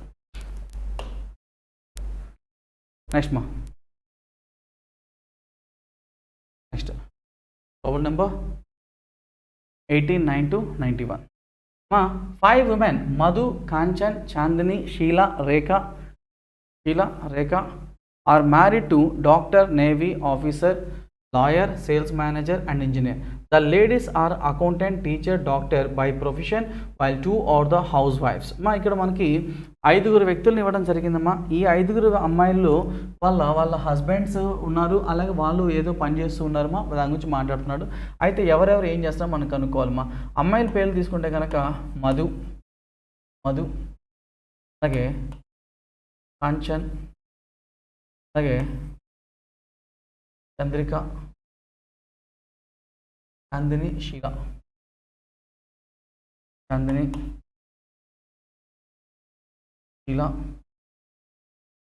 తర్వాత రేఖ. సో ఒక సైడ్ ఏమో వాళ్ళ హస్బెండ్స్ యొక్క ప్రొఫెషన్ రాసుకుందామా, మరొక సైడ్ ఏమో వీళ్ళ యొక్క ప్రొఫెషన్ రాసుకుందాం. ఒక సైడ్ వాళ్ళ హస్బెండ్స్ ప్రొఫెషన్, ఒక సైడ్ ఏమో వీళ్ళ ప్రొఫెషన్ రాసుకుందాం. సో ఒక సైడ్ ఎక్కడ రాసుకుందాం, ఇక్కడ ఏం రాసుకుందామా, హస్బెండ్స్ ప్రొఫెషన్ ఇక్కడ రాసుకుందాం. ఇక్కడేమో దేర్ ప్రొఫెషన్స్, వీళ్ళ ప్రొఫెషన్స్ ఏవైతే ఉన్నాయో అవి రాసుకుందాం. ఓకేనా. సో ఇక్కడ మనకి డాక్టర్, నేవీ ఆఫీసర్ వీళ్ళంతా ఉన్నారు కూడా గుర్తుపెట్టుకోవాలి. ఓకేనా. So one husband and wife have the same profession. వాళ్ళల్లో ఒక హస్బెండ్ ఒక వైఫ్ దగ్గర సేమ్ ప్రొఫెషన్స్ ఉన్నారంట. అది ఏదైనా కావచ్చు.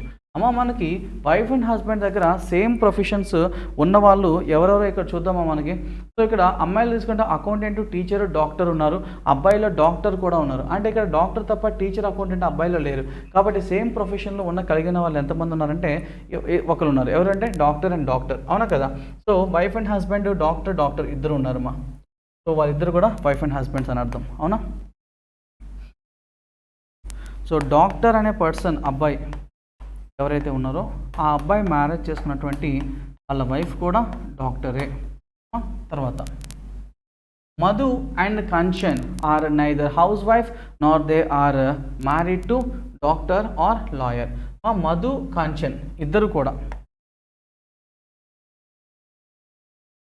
మధు అండ్ కాంచన్ వీళ్ళిద్దరు ఏం కాదమ్మా, నైదర్ హౌస్ వైఫ్, వాళ్ళ హౌస్ వైఫ్ కాదు, అలాగే neither housewife not they are married to doctor or lawyer. అలాగే వాళ్ళు మ్యారేజ్ చేసుకోలేదు. They are not married to doctor or lawyer. వాళ్ళిద్దరు డాక్టర్ని కానీ లాయర్ని కానీ మ్యారేజ్ చేసుకోలేదు. ఎవరెవరు, మధు అండ్ కాంచన్. తర్వాత Sheela and Rekha are neither teacher nor accountant and their husbands are neither engineer nor navy. అమ్మా షీలా వాళ్ళ హస్బెండ్ ఎవరైతే ఉన్నారో ఆయన టీచర్ కాదు. Sheela and Rekha they are not teacher or accountant. అమ్మా షీలా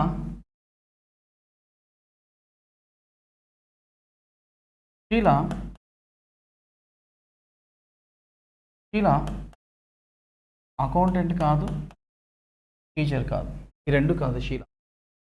అదేవిధంగా రేఖ కూడా అంతే, అకౌంటెంట్ కాదు, టీచర్ కూడా కాదు. అలాగే దేర్ హస్బెండ్స్, వాళ్ళ హస్బెండ్స్ గురించి చెప్తున్నాడు. మా హస్బెండ్స్ ఎవరంట, Sheela and Rekha neither teacher nor accountant and their husbands are neither engineer nor navy. వాళ్ళిద్దరు హస్బెండ్స్ ఇంజనీర్ కాదు, నేవీ కాదు. వాళ్ళిద్దరు హస్బెండ్స్ ఇంజనీర్ కాదు, నేవీ కాదు. ఇక్కడ నాకు ఇంజనీర్ కానీ నేవీ కానీ రాకూడదు. ఇంజనీర్, నేవీ ఇక్కడ.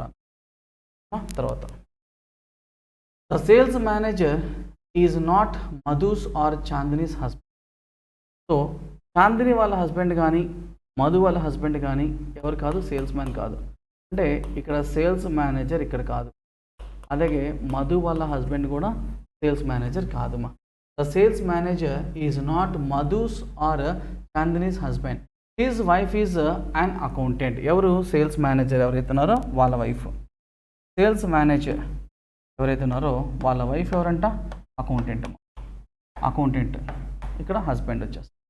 Next Rekha is not a doctor. Rekha is not a doctor. So ఇక్కడ నాకు డాక్టర్ రా. Next Chandini is not a teacher. Chandini teacher కాదు. Chandini is not a teacher. And the teacher's husband is navy officer. అలాగే teacher అనే అమ్మాయి వాళ్ళ husband navy officer. స్టార్టింగ్లో point miss అయిందా మనకి? సో తెలుగులో కూడా చూద్దామా, ఇది తెలుగు కూడా చూద్దామా. తెలుగు మాట్లాడు.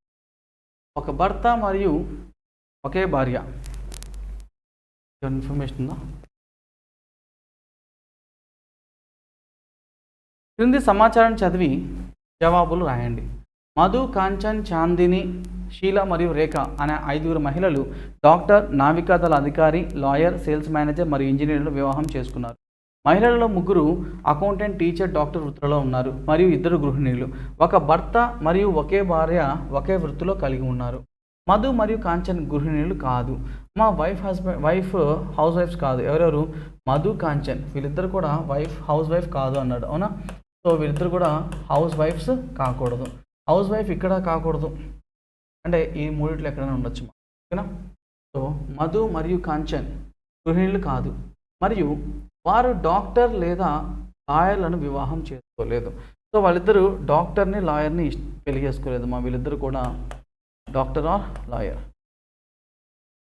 సో ఇక్కడ డాక్టర్ కానీ లాయర్ కానీ పెళ్లి చేసుకోకూడదు. అండ్ కాంచన్. షీల మరియు టీచర్ రేఖ టీచర్ లేదా అకౌంటెంట్ కాదు. షీల, రేఖ టీచర్ కాదు, అకౌంటెంట్ కాదు. మరియు వారి భర్తలు ఇంజనీర్ లేదా నేవీలో లేరు. వాళ్ళ భర్తలు ఇంజనీర్ కానీ నేవీలో కానీ లేరు అంటాడు. సో ఇవి మన దగ్గర ఉన్న డేటా. దీన్ని బేస్ చేసుకొని మనం ప్రాబ్లమ్ని సాల్వ్ చేద్దామా? ఎస్ చూద్దాం. నాకు డాక్టర్ ఫస్ట్ 2 ప్లేసెస్లో రాకూడదు. లాస్ట్ రేఖ వాళ్ళ హస్బెండ్ డాక్టర్ కాదు అంటే డాక్టర్ ఈ రెండింటిలోనే ఉండాలి. డాక్టర్ మ్యారేజ్ చేసుకున్నది డాక్టరే అయి ఉండాలి. సో ఫస్ట్ చెప్పాడు కాబట్టి అవునా. సో నాకు చాందిని కానీ ఇలా కానీ ఇద్దరిలో ఒక డాక్టర్ ఉండే అవకాశం ఉంది. అలాగే ఇక్కడ చూడు, టీచర్ ఇక్కడ రాకూడదు, ఇక్కడ రాకూడదు, ఇక్కడ రాకూడదు అంటే ఈ రెండిట్లో ఒకళ్ళు ఖచ్చితంగా టీచర్ అయి ఉండాలి. సో ఇక్కడ రాదు. మధు, కాంచన్ హౌస్ వైఫ్స్ కాదు. అలాగే వాళ్ళు డాక్టర్ని కానీ లాయర్ని కానీ మ్యారేజ్ చేసుకోలేదు. తర్వాత సేల్స్ మేనేజర్ అకౌంటెంట్ని మ్యారేజ్ చేసుకో. సేల్స్ మేనేజర్ నాకు మధు కాదు, చాందిని రాదు. వాళ్ళు మేనేజర్ని అకౌంటెంట్ని పెళ్లి చేస్తారు. ఇక్కడ చూడు, అకౌంటెంట్ షీల కాదు, రేఖ కాదు ఇక్కడ చెప్పాడు. కాబట్టి సేల్స్ మేనేజర్ మ్యారేజ్ చేసుకోవాలి అకౌంటెంట్ని కాబట్టి ఇక్కడ సేల్స్ మేనేజర్ రాదు. చాందిని వాళ్ళ హస్బెండ్ సేల్స్ మేనేజర్ కాదు. మధు వాళ్ళ హస్బెండ్ కూడా సేల్స్ మేనేజర్ కాదు. ఇక మిగిలిపోయిన చాందినిగా సేల్స్ మేనేజర్ ఎవరుంటారమ్మా? ఇక్కడ సేల్స్ మేనేజర్ వచ్చేస్తారు. సేల్స్ మేనేజర్ మ్యారేజ్ చేసుకోవాలి అకౌంటెంట్ని. సో ఇక్కడ నాకు అకౌంటెంట్ వచ్చేస్తుంది. పాయింట్ అయిపోయిందమ్మా. అలాగే ఇక్కడ ఏదో పాయింట్ చెప్పాడు, టీచర్ నేవీ ఆఫీసర్ని మ్యారేజ్ చేసుకో. టీచర్ నేవీ ఆఫీసర్ని నేవీ ఈ రెండిట్లో రాదుగా, షీలాకి రేఖకి. టీచర్ ఇక్కడ రాదు, ఇక్కడ కూడా రాదు. మిగిలిపోయిన టీచర్ పైనగా. ఇక్కడ ఎవరు వస్తారంటే టీచర్. ఆమె మ్యారేజ్ చేసుకోవాలి నేవీ ఆఫీసర్ని. ఇక్కడ నేవీ ఆఫీసర్ వచ్చారు. అవునా? ఇంజనీరు నేవీ ఆఫీసర్ ఈ 2 ప్లేస్ రాకూడదు అంటే ఇంజనీర్ ఇక్కడ రాదుగా. ఎవరమ్మా? ఇంజనీరేగా. ఇక్కడ ఇంజనీర్ వచ్చేస్తారు. ఇక్కడ ఇంజనీర్. నెక్స్ట్ డాక్టర్ వాళ్ళ హస్బెండ్ డాక్టరే అవ్వాలని చెప్పాడు. సో నాకు డాక్టర్ రెండిట్లో ఎక్కడైనా రావచ్చు, కానీ రేఖ డాక్టర్ కాదు అన్నాడు. అంటే రేఖ డాక్టర్ కాదు కాబట్టి డాక్టర్ వచ్చే అవకాశం ఇక్కడేగా. డాక్టర్ మ్యారేజ్ చేసుకోవాల్సింది కూడా డాక్టర్నే. డాక్టర్ వచ్చి వీటన్నిటిలో నాకు మిగిలిపోయినటువంటి పర్సన్, మేల్ పర్సన్ యొక్క ప్రొఫెషన్ ఏమైనా ఉందా? లాయర్. లాయర్ ఉంది కదా, లాయర్ వచ్చేస్తారు. లాయర్ వచ్చేస్తారు. సో మధు, కాంచన్ హౌస్ వైఫ్స్ కాదు అన్నారు. వీళ్ళిద్దరు హౌస్ వైఫ్ కాకపోతే ఇద్దరుగా నాకు హౌస్ వైఫ్స్ ఉంది, వాళ్ళిద్దరుగా వీళ్ళు హౌస్ వైఫ్. ఇక్కడ హౌస్ వైఫ్. సో దీన్ని బేస్ చేసుకొని మనం ఆ పర్సన్స్, అమ్మాయిలు ఎవరు, వాళ్ళ హస్బెండ్స్ ఎవరు అని మనకు కనుక్కోవడం జరిగిందమ్మా. సో దీని మీద క్వశ్చన్స్ చూద్దాం మనం. నెంబర్ కాబట్టి 89 చూడమ్మా. Who is the wife of engineer? Engineer భార్య ఎవరు? అమ్మా ఇక్కడ ఇంజనీర్ అనే వ్యక్తి యొక్క భార్య చాందినినే కదమ్మా. చాందిని ఎవరు? House wife. సో ఇక్కడ గృహిణి, హౌస్ వైఫ్. అయిపోయిందమ్మా. Answer is B for 8. Next 90. Navy officer is the husband of which lady? Navy officer వాళ్ళ వైఫ్ ఎవరు? Madhu. So answer is D, Madhu వాళ్ళ హస్బెండ్ అయిన. Option D. Who among the following are హౌస్ వైఫ్స్? అమ్మ ఇక్కడ హౌస్ వైఫ్గా ఉన్నది ఎవరు? ఎవరెవరు? చాందిని హౌస్ వైఫే, రేఖ కూడా హౌస్ వైఫే. ఏ అనే ఆప్షన్. Answer is 90. ఇది మనకి డెసిషన్ మేకింగ్ మా problem. Study the following information carefully and answer the questions given below. Following are the conditions for selecting a marketing manager in an organization. ఒక ఆర్గనైజేషన్కి ఒక marketing manager కావాలమ్మా. అతనికి ఏమేమి కావాలని వాడు ఇస్తున్నాడంటే, be at least 30 years old as on 1st March 2013. 2013 నాటికి వాడి ఏజ్ అమ్మా. ఏజ్ ఎలా ఉండాలమ్మా? 30 years. ఎప్పటికీ క్యాలిక్యులేట్ చేసుకుంటే 1st March 2000, మార్చ్ అంటే 2013వ సంవత్సరం. వాడి ఏజ్ అనేది 30 సంవత్సరాలు. Have secured at least 55% marks in graduation. అమ్మ గ్రాడ్యుయేషన్లో అతనికి కనీసం 55% మార్క్స్ వచ్చి ఉండాలి. Have secured at least 60% in post graduate degree diploma in marketing. అతను గ్రాడ్యుయేషన్ పీజీ చేసి ఉండాలమ్మా. పోస్ట్ గ్రాడ్యుయేషన్ ఎందులో? మార్కెటింగ్ చేసి ఉండాలి. ఈ మార్కెటింగ్లో ఎంత పర్సంటేజ్ రావాలి అంటే 60% మార్క్స్ రావాలి అని అంటున్నాడు మా. తర్వాత have post qualification work experience of at least 5 years in the marketing divisional organisation. అమ్మా అతని వర్క్ ఎక్స్పీరియన్స్ కావాలమ్మా. ఎక్స్పీరియన్స్ ఎంత కావాలంటున్నాడు మా? ఎక్స్పీరియన్స్ ఎంతగా ఉన్నాడు? 5 years ఆఫ్ ఎక్స్పీరియన్స్ అంటాడు. 5 years ఎక్స్పీరియన్స్ కావాలి. అది కూడా ఎందుకులో? Marketing division. అది కూడా ఎక్స్పీరియన్స్ ఎందులో ఉండాలంటే మార్కెటింగ్లో మాత్రమే ఉండాలి అంటాడు. Okay. Next have secured at least 45% marks in selection process.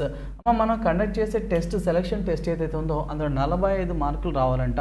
So మనం ఒక టెస్ట్ కండక్ట్ చేస్తామా, దాంట్లో 45% ఆఫ్ మార్క్స్ వాళ్ళకి రావాలి అన్నాడు మా. In the case of candidate who satisfies all the conditions, so then he or she is to be selected. ఎవరైతే person ఈ పైన చెప్పినటువంటి ప్రైమరీ కండిషన్స్, షరతులు అన్నిటికీ కూడా లోబడి ఉంటాడో అతన్ని మనం ఖచ్చితంగా జాబ్లో తీసుకోవాలి. అలాగే కొన్ని సబ్ కండిషన్ కూడా ఇస్తున్నాడు మా. ఎక్సెప్ట్, ఏమి ఎక్సెప్షన్స్ ఇస్తున్నాడు? 4 above. ఇక్కడ మన 4th కండిషన్ దేని గురించి మాట్లాడుతుంది? క్వాలిఫికేషన్ ఎక్స్పీరియన్స్ 5 years కావాలి మార్కెటింగ్ డివిజన్లో. ఒకవేళ అతను అభ్యర్థి ఎవరికైనా సరే 5 years ఆఫ్ ఎక్స్పీరియన్స్ లేకపోతే, అంతకన్నా కనుక తక్కువ ఎక్స్పీరియన్స్ కనుక ఉన్నట్లయితే దాన్ని సబ్ కండిషన్ చెప్తున్నాడు. ఏమని చెప్తున్నాడు మా? దెన్ ఒకవేళ అలా ఉంటే కనుక work experience of at least 2 years as a deputy manager. అయితే డెప్యూటీ మార్కెటింగ్ మేనేజర్గా మాత్రం చేసి ఉండాలి. సో ఎన్ని సంవత్సరాలు? కనీసం 2 సంవత్సరాల అనుభవం అయినా ఉండాలి. ఒకవేళ 5 సంవత్సరాలు లేకపోతే ఎక్స్పీరియన్స్ సేల్స్ మేనేజర్గా, డెప్యూటీ సేల్స్ మార్కెటింగ్ మేనేజర్గా కనీసం 2 years కనుక ఉన్నట్లయితే అప్పుడు in this case the case is to B refer to the GM of the marketing. దీన్ని మనం ఎవరికి రిఫర్ చేయాలి? General manager of the marketing, general మేనేజర్కి రిఫర్ చేయాలి అని అంటున్నాడు మా. అలాగే కండిషన్ 2 above.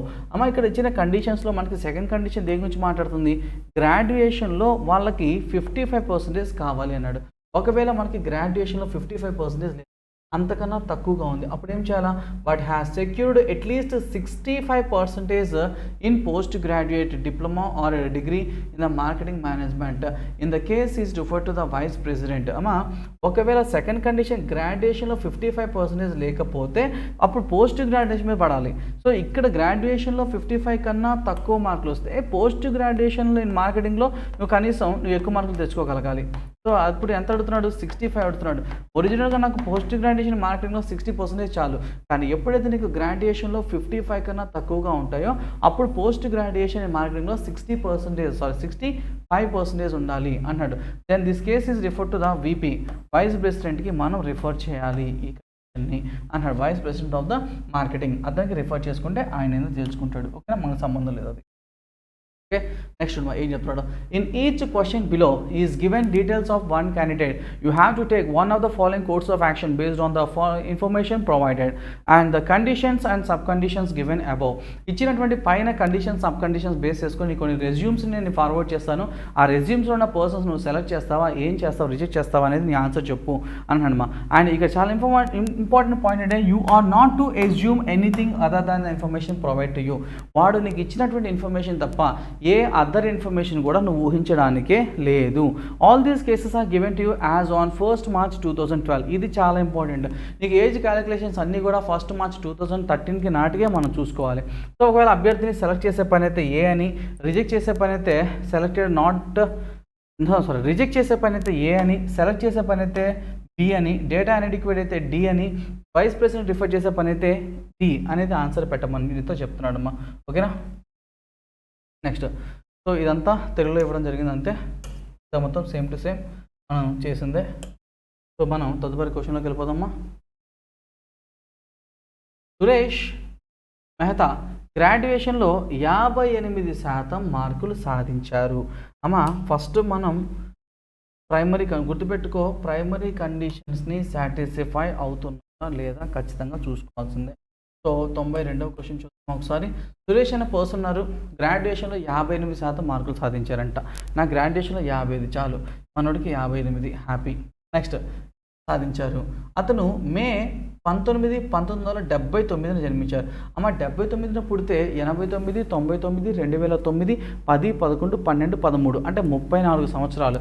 సో ఒక్క నిమిషమా, మనకి ఏజ్ 30 సంవత్సరాలకి ఉండాల్సింది. సో వాడు స్టార్టింగ్లో ఏం చెప్పాడు చూడు ఒకసారి. ఏజ్ అని చెప్పాడమ్మా అట్లీస్ట్ 30 years. అమ్మా అట్లీస్ట్ అంటే కనీసం 30 అంటే 30 లేదా 30 దాటితే చాలు మనకి. ఓకేనా, 34 సంవత్సరాలు సురేష్కి. ఓకే హ్యాపీనేగా? Yes happy. ఏజ్ కూడా ఓకే సాటిస్ఫై చేశారు. తర్వాత నెక్స్ట్ 50 మార్కులు సాధించారు. అతను పుట్టింది అప్పుడు 34 సంవత్సరాలు, నో ప్రాబ్లం. ఎంపిక ప్రక్రియలో 50% మార్కులు సాధించారు. అమ్మ ఎంపిక ప్రక్రియ టెస్టులో 50 అంట, మనకు 45 చాలు. Okay happy. తర్వాత 62% మార్కులతో తన పోస్ట్ గ్రాడ్యుయేషన్ పూర్తి చేసిన తర్వాత ఆర్గనైజేషన్ యొక్క మార్కెటింగ్ విభాగంలో 7 సంవత్సరాలుగా పనిచేస్తున్నాడు. ఇక్కడ ఒక మాట చెప్పాలి, గుర్తుపెట్టుకోమా. అతను 62% మార్కులతో తన పోస్ట్ గ్రాడ్యుయేషన్ పూర్తి చేసిన తరువాత ఆర్గనైజేషన్ యొక్క ఒక ఆర్గనైజేషన్లో చేరి మార్కెటింగ్ విభాగంలో గత 7 సంవత్సరాలుగా పనిచేస్తున్నాడు అన్నాడు. ఇక్కడ ఒక మాట చెప్తా గుర్తుపెట్టుకో. అతనికి 62% మార్కులు వచ్చాయి. ఓకే బాగుంది. అది కూడా పోస్ట్ గ్రాడ్యుయేషన్ అన్నాడు, ఇది ఇంకా బాగుంది. కానీ వేర్ ఈజ్ మార్కెటింగ్? అతను పోస్ట్ గ్రాడ్యుయేషన్ చేస్తే సరిపోదు, పోస్ట్ గ్రాడ్యుయేషన్లో ఎందులో చేస్తాడో మనకు కన్ఫర్మేషన్ ఇవ్వాలి. ఇవ్వకపోతే డేటా ఇన్యాడిక్వేట్, డేటా సరిపోదు, డేటా ఇన్యాడిక్వేట్. ఎందుకంటే అతను పోస్ట్ గ్రాడ్యుయేషన్ చేశానని చెప్పాడే కానీ ఎందులో చేశాడో చెప్పలా. నాకు స్టేట్మెంట్లో పక్కా ఇన్ఫర్మేషన్ ఉంది. ఏమనుంది? అతను పోస్ట్ గ్రాడ్యుయేషన్ చేయాల్సింది ఎందులోమా? చూడు ఏం చెప్పాడు. Post secured 60% in marketing in the 60% marks in post graduation degree or diploma in marketing. ఈ పదం మనం ఖచ్చితంగా ఇచ్చాలి. అతను మార్కెటింగ్లో పోస్ట్ గ్రాడ్యుయేట్ చేసి ఉండాలి. మార్కెటింగ్ అనే పదం కనుక నీకు పడకపోతే ఇక్కడ డేటా ఇన్యాడిక్వేట్ నేను చెప్పలేను. అలాగే ఒక ఆర్గనైజేషన్లో తర్వాత ఏం చెప్తాడమ్మా, యొక్క మార్కెటింగ్ విభాగంలో ఇక్కడ చెప్పాడు చూసావా, గత 7 సంవత్సరాలుగా పనిచేస్తున్నాడు. ఎక్స్పీరియన్స్ 5 years ఉంది, ఓకే. ఇందులో మార్కెటింగ్ అనే పదం కూడా యూజ్ చేశాడు, కానీ ఇక్కడ పోస్ట్ గ్రాడ్యుయేషన్లో దేంట్లో చేశాడో చెప్పలేదు కాబట్టి ఆన్సర్ డేటా ఇన్యాడిక్వేట్. డేటా సరిపోని సందర్భంలో మనం ఆన్సర్ ఏం చెప్పాలని చెప్పాడమ్మా, మనకి డేటా ఇన్యాడిక్వేట్ ఉంటే డేటా సరిపోలేని పక్షంలో మనం సి దాన్ని ఆన్సర్గా చేయాల్సి ఉంటుంది. సో నా ఫస్ట్ క్వశ్చన్ ఆన్సర్ ఏంటమ్మా, ఇక్కడ 92 అయిపోయిందా, 93. ఎంపిక ప్రక్రియ మరియు గ్రాడ్యుయేషన్ రెండిట్లో సుధా గోపాలన్ 50% మార్కులు. అమ్మా ఎంపిక ప్రక్రియ అంటే రిటన్ టెస్ట్. ఎంపిక ప్రక్రియలో 50% మార్కులు వచ్చినాయి టెస్ట్లో, ఓకే, హ్యాపీ. తర్వాత ఎంపిక మరియు గ్రాడ్యుయేషన్లో కూడా, అమ్మా గ్రాడ్యుయేషన్లో 60, ఓకే, హ్యాపీ. 50%, నాట్ హ్యాపీగా. మనకు కావాల్సింది 55, అక్కడ 50 వచ్చింది, నాట్ హ్యాపీ. దీనికి సబ్ కండిషన్ ఉంది కాబట్టి నేను వెయిట్ చేస్తానమ్మా, సబ్ కండిషన్ ఉంది కాబట్టి. రెండింటిలో 50% మార్కులు సాధించారు. తర్వాత 70% మార్కులతో మార్కెటింగ్లో పోస్ట్ గ్రాడ్యుయేట్ డిప్లొమా పూర్తి చేశారు. మార్కెటింగ్ అనే పదం పడిందా లేదా? ఎస్. 70% మార్కులతో ఎందులో చేశారంట, మార్కెటింగ్లో చేశారు కదా, ఆ మార్క్ పడాలి ప్రతిసారి కూడా. పోస్ట్ గ్రాడ్యుయేట్ డిప్లొమా పూర్తి చేసిన తర్వాత ఆమె ఒక సంస్థ యొక్క మార్కెటింగ్ విభాగంలో గత 6 సంవత్సరాలుగా పనిచేస్తుంది. ఒక సంస్థ యొక్క మార్కెటింగ్ విభాగం, సో మార్కెటింగ్లో 6 years ఆఫ్ ఎక్స్పీరియన్స్ ఉందంట. ఇది కూడా హ్యాపీనా నీకు? ఎస్. మార్కెటింగ్ విభాగం అని పడాలి మనకు ఖచ్చితంగా. 6 సంవత్సరాలుగా పనిచేస్తుంది. అలాగే ఆమె అక్టోబర్ 14, 1982 జన్మించారు. 82, 92, 2002, 2012, 13, 31 సంవత్సరాలు. సో హ్యాపీగా మనకి ఆమె ఏజ్ కూడా సరిపోయింది. కానీ గ్రాడ్యుయేషన్లో 50% అంటున్నారు. నాకు గ్రాడ్యుయేషన్లో 55 కావాలి. కానీ ఎప్పుడైతే గ్రాడ్యుయేషన్లో 55 కన్నా తక్కువగా ఉంటుందో అప్పుడు సెకండరీ కండిషన్కి వెళ్తే సెకండరీ కండిషన్ ఏం చెప్తుంది, పోస్ట్ గ్రాడ్యుయేషన్ మార్కెటింగ్లో 65% కావాలి అంటుంది. ఆమెకి పోస్ట్ గ్రాడ్యుయేషన్ మార్కెటింగ్లో 70% ఉంది కాబట్టి ఆమె సెకండరీ కండిషన్ని యాక్సెప్ట్ చేసింది. సో సాటిస్ఫై చేసింది కాబట్టి ఆమెను మనం ఏం చేయాలంటే వైస్ ప్రెసిడెంట్ దగ్గర పంపించాలి. వైస్ ప్రెసిడెంట్ దగ్గర పంపించే ఆప్షన్ ఏంటి, ఇక్కడ డి, 4th ఆప్షన్ ఉంది కాబట్టి ఆన్సర్ ఈస్ డి. 94. దివ్య గత 5 సంవత్సరాలుగా 65% మార్కులతో తన పోస్ట్ గ్రాడ్యుయేట్ డిప్లొమా మార్కెటింగ్ని పూర్తి చేసిన తర్వాత ఒక సంస్థ యొక్క మార్కెటింగ్ విభాగంలో పనిచేస్తున్నారు. గత 5 సంవత్సరాలుగా ఆ అమ్మాయి మార్కెటింగ్ విభాగంలో పనిచేస్తున్నారు అనే మాట పడిందా లేదా? ఎస్. మార్కెటింగ్ విభాగం మనకు 5 సంవత్సరాలు చెప్పాడు కదమ్మా, సో హ్యాపీ. తర్వాత ఆమె పోస్ట్ గ్రాడ్యుయేట్ చేసిందంట. 60% మార్కులతో తన పోస్ట్ గ్రాడ్యుయేట్ డిప్లొమా దేంట్లో మార్కెటింగ్ అనే పదం పడిందా లేదా? ఎస్, ఖచ్చితంగా పడాల్సిందే. సో మార్కెటింగ్ పోస్ట్ గ్రాడ్యుయేషన్లో 60% కావాలి. తనకి ఎంత వచ్చిందమ్మా? 65% వచ్చింది. హ్యాపీనా నువ్వు? చాలా హ్యాపీ, అవునా? తర్వాత చేసిన తర్వాత ఒక సంస్థ మార్కెటింగ్ విభాగంలో పనిచేస్తున్నారు. తర్వాత గ్రాడ్యుయేషన్లో ఆమె 55% మార్కులు వచ్చాయి. గ్రాడ్యుయేషన్లో ఎంతమా? 50%, 55%. మనకు కావాల్సిన కూడా 55గా, హ్యాపీ. తర్వాత మార్కులు సాధించారు. ఎంపిక ప్రక్రియలో 50% మార్కులు సాధించారు. ఎంపిక ప్రక్రియ టెస్ట్లో 40% చాలు, అమ్మాయికి మాత్రం 50% వచ్చింది, హ్యాపీ. నెక్స్ట్ ఆమె ఎప్పుడు పుట్టారంట? ఏప్రిల్ 2, 1983. 83 అంటే 93, 2003, 2013, 2013కి కరెక్ట్గా 30 సంవత్సరాలు వచ్చేసిందిగా. సో సరిపోతుందమ్మా. ప్లీజ్ ఆమెకి జాబ్ ఇచ్చి పంపించడమే. ఇక్కడ జాబ్ ఇచ్చి పంపించే సిచ్యువేషన్ ఏంటి మనకి? ఇక్కడ ఆప్షన్ ఏమి ఇచ్చాడు జాబ్ ఇవ్వాలంటే? జాబ్ ఇచ్చే సెలెక్టెడ్ బి, సెకండ్ ఆప్షన్ ఆన్సర్గా పెట్టాలి, ఓకేనా? నెక్స్ట్ 95 to 97 క్రింది ప్రశ్న బొమ్మలను ఆధారంగా చేసుకొని సమాధానపు బొమ్మను కనుగొనండి అన్నాడమ్మా. సో ఇక్కడ సిరీస్లో నెక్స్ట్ వచ్చే బొమ్మను మనం ఐడెంటిఫై చేయాల్సి ఉంటుందమ్మా. సో అదేంటో చూద్దాం ఒకసారి. ఫస్ట్ ఫిగర్ని రెండో ఫిగర్ని మనం క్లియర్గా అబ్జర్వ్ చేసుకుంటే ఇక్కడ ఉండవలసిన ఈ ట్రయాంగిల్ అనేది ఈ బాటమ్కి వచ్చింది. ఈ బాటమ్ రైట్ సైడ్ ఉండే ఈ సర్కిల్ కాస్త టాప్కి వెళ్ళిపోయింది చూడు. ఇవి రెండు కూడా ఇంటర్చేంజ్ చేసుకున్నాయి. అదేవిధంగా డి ఏమో బాటమ్ లెఫ్ట్కి వచ్చింది, ఈ సర్కిల్ ఏమో టాప్ రైట్కి వెళ్ళిపోయింది, అవునా? సేమ్ మారిపోయినాయా.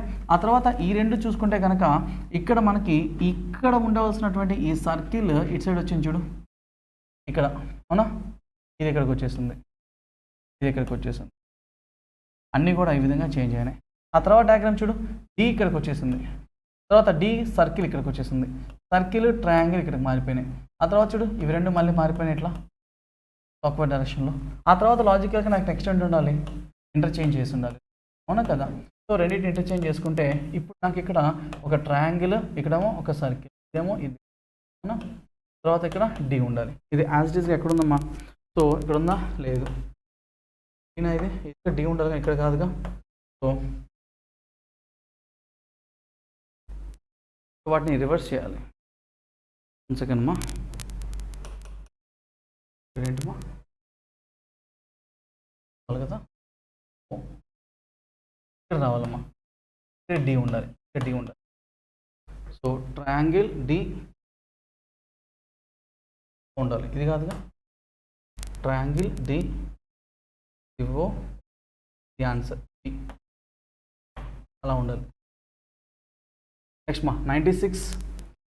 సో ఇక్కడ డయాగ్రామ్ చూడు, ప్రతి ఒక్కటి కూడా పి క్లాక్ వైజ్ డైరెక్షన్ ఉంటుంది చూడు, క్లాక్ వైజ్ డైరెక్షన్లో 90 డిగ్రీస్. పి అనేది ఈ లైన్ నార్త్ని చూస్తే ఇది ఈస్ట్ని చూస్తుంది, ఇదేమో సౌత్ని చూస్తుంది, ఇదేమో వెస్ట్, మళ్ళీ నార్త్. ఈ తర్వాత ఎటు ఉండాలి, ఈస్ట్ వైపు, ఆ తర్వాత ఈస్ట్ పి. పి అలా ఎక్కడెక్కడ ఉన్నాయి, అన్నింటిలో అదే ఉంది. సో మొత్తం క్లాక్ వైజ్ డైరెక్షన్లో ప్రతి బొమ్మ కూడా ఇక్కడ 90 డిగ్రీస్ రొటేట్ అయిన జరిగింది. ఎల్ కూడా చూడమ్మా, L 90 degrees clock wise, clock wise, clock wise, clock wise. Next clock wise ప్రకారం ఎల్ ఇలా ఉండాలి, అవునా. క్లాక్ వైజ్ డైరెక్షన్ కాదురా,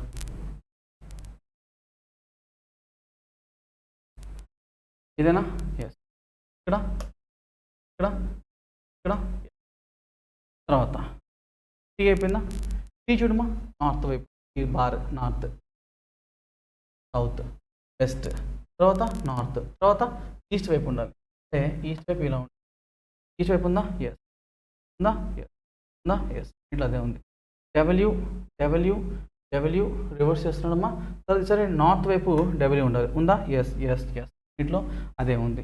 మరి ఇప్పుడు ఏం చేస్తున్నాడు చూడమ్మా, ఇక్కడే పి ఇక్కడికి వెళ్ళిపోయింది, ఇక్కడ ఉండాల్సిన ఎల్ కిందకు వచ్చింది, కింద ఉన్నటువంటి ఈ డబ్ల్యూ ఈ బాటంకి వచ్చింది, బాటం అనేది టాప్కి వెళ్ళిపోయింది, అవునా. ఆ తర్వాత ఈ రెండు కంపేర్ చేయి, టీఎల్, ఈ రెండు ఇంటర్చేంజ్ అయినా చూడు, ఇందాకలాగే సేమ్ ప్రీవియస్ లాగే, అవునా. ఇక్కడ చూడమ్మా, ఎల్ అనేది ఇక్కడికి వెళ్ళిపోయింది, ఈ ఎం ఇక్కడ రివర్స్ అయిపోయింది, అవునా. ఆ తర్వాత చూడు టీ ఇక్కడికి వెళ్ళింది, ఎల్ ఇక్కడికి వచ్చింది, రివర్స్ అయినా చూడు, రెండు కూడా పిఎం రెండు రివర్స్ అయినా చూడు. ఆ తర్వాత మళ్ళీ ఇక్కడికి డబ్ల్యూ ఉండాలి, అమ్మ టాప్లో డబ్ల్యూ సంబంధించిన ఉండాలమ్మా, ఉందా, ఎస్, ఉందా, లేదు, లేదు, tea. The answer is D. Only is the right answer. 97 problem figure. అమ్మ ఇక్కడ ఈ డయాగ్రామ్స్ మొత్తం కూడా మనకి జాగ్రత్తగా క్లియర్గా అబ్జర్వ్ చేయమ్మా. క్లియర్గా అబ్జర్వ్ చేసుకుంటే ఈ డయాగ్రామ్ టాప్లో ఉంది కదా, నార్త్ వైపు ఉంది కదా. సో అదేమో ఎక్కడికి వచ్చిందంటే 90 డిగ్రీస్ యాంటీ క్లాక్ వైపు రొటేట్ అయిందమ్మా. ఆ తర్వాత చూడు రిమైనింగ్ అన్నీ చూడు, సౌత్ ఉండేది కాస్త సౌత్ వైపు ఉండేటువంటి ఇది కాస్త వెస్ట్కి వచ్చింది చూడు.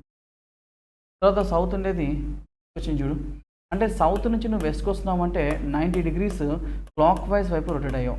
ఇది నార్త్ ఉండాల్సింది కాస్త వెస్ట్ సైడ్ వచ్చింది, నార్త్ ఉండేది కాస్త వెస్ట్కి వచ్చిందంటే 90 డిగ్రీస్ యాంటీ క్లాక్ వైజ్ డైరెక్షన్కి వచ్చింది. ఇది చూడమ్మా, స్టార్ నార్త్ ఉండేది కాస్త ఈస్ట్కి వెళ్ళింది అంటే క్లాక్ వైజ్, ఇక్కడ సౌత్లో ఉండేది కాస్త వెస్ట్ క్లాక్ వైజ్, అంటే ఇక్కడ చివరి 4 అనేమో 90 డిగ్రీల క్లాక్ వైజ్ వైపు వచ్చినాయమ్మా, 90 డిగ్రీల క్లాక్ వైజ్కి వచ్చింది. ఇది ఒక్కటి మాత్రం 90 డిగ్రీలు యాంటీ క్లాక్ వైజ్ వైపు రొటేట్ అవ్వడం జరిగిందమ్మా, ఓకేనా. యాంటీ క్లాక్ వైజ్ వైపు రొటేట్ అవ్వడం జరిగిందమ్మా. ఆ తర్వాత ఈ రెండు చూడు, ఇది వెస్ట్ ఉండేది కాస్త నార్త్కి వచ్చింది, సౌత్ ఈస్ట్ ఉండేది కాస్త సౌత్కి వచ్చింది అంటే క్లాక్ వైజ్ వైపు. ఇది కాస్త వెస్ట్ ఉండేది నార్త్కి వచ్చింది, వెస్ట్ ఉండేది మళ్ళీ నార్త్కి వెళ్ళింది, లేదు ఒక్కటి మాత్రమే యాంటీ క్లాక్ వైజ్కి వచ్చింది. ఇది చూడు వెస్ట్ ఉండేది నార్త్కి వచ్చింది. ఇక్కడ ఈ సెకండ్ తప్ప రిమైనింగ్ అన్నీ కూడా క్లాక్ వైజ్ వైపు రొటేట్ అవుతున్నాయి 90 డిగ్రీస్ క్లాక్ వైజ్ వైపు, క్లాక్ వైజ్ డైరెక్షన్. ఇది ఒకటి మాత్రం యాంటీ క్లాక్ వైజ్, ఇందాకేమో ఈ ఒకటి యాంటీ క్లాక్ వైజ్, ఇప్పుడు ఇది యాంటీ క్లాక్ వైజ్, ఆ తర్వాత మూడోది anti clock wise and so on. ఆ విధంగా చూసుకుంటే మనకి ఆన్సర్ బి వస్తుంది. చెక్ చేసుకోండి మాది.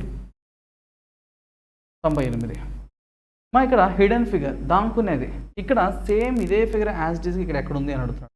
యాజ్ ఇట్ ఈస్ ఎక్కడ ఉంది అని అడుగుతున్నాడు మా సేమ్ ఫిగర్ ఉండాలి, ఎటువంటి మార్పు జరగకూడదు. ఇదేనా చూడు హిడెన్ ఫిగర్ దాంకునే ఆట సేమ్ యాజ్ ఇట్ ఈస్ ఎక్కడ ఉంది బి సెకండ్ ఆప్షన్లో. ప్రాబ్లమ్మా భిన్నమైన దాన్ని గుర్తించండి. 99 ప్రాబ్లం. భిన్నమైన దాన్ని గుర్తించాలి, డిఫరెంట్గా ఉండేది చూడాలి. అమ్మా ఇక్కడ చూడు అన్నీ కూడా ఒక ఆర్డర్ లేకుండా ఎలా పడితే అలా ఉన్నాయి, ర్యాండమ్గా ఎలా పడితే అలా ఉన్నాయి. కానీ ఇవి చూడు అన్నీ ఒకటే సీదా స్ట్రైట్ లైన్లో ఉన్నాయి ప్యారలల్గా. Except B all the remaining are in random way. మిగతావన్నీ కూడా ర్యాండమ్గా ఉన్నాయి, ఒకటి బి తప్ప. నెక్స్ట్ మా element of PQR S are sitting in a circular table. అమ్మా ఒక మొత్తం ఎంతమంది అంటే 1 2 3 4 5 6 7 8 మంది ఒక వృత్తంలో కూర్చోవడం జరిగిందమ్మా. ఒక వృత్తాకార బల్ల మీద కూర్చోవడం జరిగింది. Sitting around circular table facing the centre. అందరూ కూడా సెంటర్ని ఫేస్ చేస్తున్నారు, but not necessary in the same order. అదే క్రమంలో ఉండవలసిన అవసరం లేదు అన్నాడు మా. నెక్స్ట్ ఎన్ అనే వ్యక్తి ఎల్ మరియు ఆర్ ఇద్దరికి తక్షణ పొరుగువాడు. అమ్మ ఇక్కడ ఎన్ అనే పర్సన్, ఎన్ అనేవాడు ఎవడైతే ఉన్నాడో వాడు తక్షణమే ఉండాలి. ఎవరికమ్మా ఎల్ అండ్ ఆర్కి. ఎల్ మరియు ఆర్కి ఇద్దరికి తక్షణమే వెంటనే పొరుగుగా ఉండాలి. అంటే ఎన్ ఆర్ ఆర్ ఎన్ ఎక్కడైనా ఉండొచ్చు. తర్వాత పీకి ఆర్ తక్షణ పొరుగువాడు, అంటే పీ పక్కన ఆర్ ఉండాలి, పీ పక్కనే ఆర్ ఉండాలి. వీళ్ళిద్దరూ తక్షణం పొరుగువారు అయి ఉండాలని చెప్పాడు కాబట్టి. నెక్స్ట్ ఎన్ యొక్క ఎడమ వైపున రెండో వాడు పి. ఎన్ అనే పర్సన్కి ఎడమ వైపు 1 2 ఎవడమ్మా పి. ఇక్కడ పి ఉంది. తర్వాత పి పక్కన ఆర్ ఉండాలి, ఆర్ పక్కన ఎన్ఎల్ ఉండాలి. పి పక్కన ఆర్ పెడితే ఎన్ఎల్ పెట్టలేంగా, అందుకోసం పి పక్కన ఆర్ ఇక్కడ, ఇక్కడ ఎల్ ఇక్కడ. ఓకేనా. తర్వాత మా పి మరియు ఎస్ల మధ్య ఇద్దరు వ్యక్తులు మాత్రమే ఉన్నారు. పి మరియు ఎస్ల మధ్య ఇద్దరు వ్యక్తులు. మా పికి 2 ప్లేసెస్ ఎస్ ఇక్కడ కుదరదు, కానీ ఇక్కడ కుదురుతుందిగా. ఇక్కడ ఎవరు రావాలి ఎస్. ఇద్దరు వ్యక్తులు మాత్రమే కూర్చుంటారు. ఓ యొక్క పొరుగువాడు ఎమ్. అమ్మ ఓ పక్కన ఎమ్ ఉండాలి. ఓ యొక్క పొరుగువాడు ఎం. ఇక్కడ ఎన్ 2 సార్లు వచ్చింది, సారీ కాదమ్మా ఇది. ఇందాక ఇక్కడ పి ఉండాలి, పికి ఆర్ పక్కన ఉండాలి, ఆర్ ఎన్ ఎల్ కదా, ఎన్ ఇక్కడ ఉంది. సో ఇక్కడ ఆర్ అమ్మా, ఆర్ ఎన్ ఎల్ ఇక్కడ ఉండాల్సిందే, sorry. Okay right. Next P మరియు ఎస్ల మధ్య ఇద్దరు వ్యక్తులు ఉండాలి. అమ్మ ఇక్కడ పి ఉండి 2 ప్లేస్ ఎస్ ఇక్కడ కుదరదుగా, 2 ప్లేస్ తర్వాత ఎస్ ఇక్కడ కుదరదు. తర్వాత ఓ యొక్క పొరుగువాడు ఎం, అంటే ఓఎం ఇద్దరు నేబర్స్గా ఉండాలి. OM MO. ఎంక్యూల మధ్య ఒక వ్యక్తి మాత్రమే ఉండాలి. అమ్మా ఇక్కడ ఓఎం ఎంఓ ఇద్దరు ఇక్కడ ఉండే, క్యూ డెఫినెట్గా ఇక్కడే ఉండాలి. క్యూకి ఎంకి మధ్యలో ఓన్లీ ఒకటే ఉండాలి కాబట్టి ఇక్కడ ఎం ఉంటుంది, ఇక్కడ ఓ ఉంటుంది. వీళ్ళ 8 మంది ఈ విధంగా ఉంటుంది. అవునా. క్వశ్చన్ చూడు, what is the position of O with respect to S. S నుంచి చూస్తే ఓ యొక్క పొజిషన్ ఏంటి? మా ఫ్రమ్ ఎస్ ఓ యొక్క పొజిషన్ రెండవ కుడివాడు, కుడి వైపున రెండవ వాడు. సరిపోయిందమ్మా ఈ answer. Second to the right. సరిపోయిందా? Answer is C. Okay right. So thank you dear students. Thank you.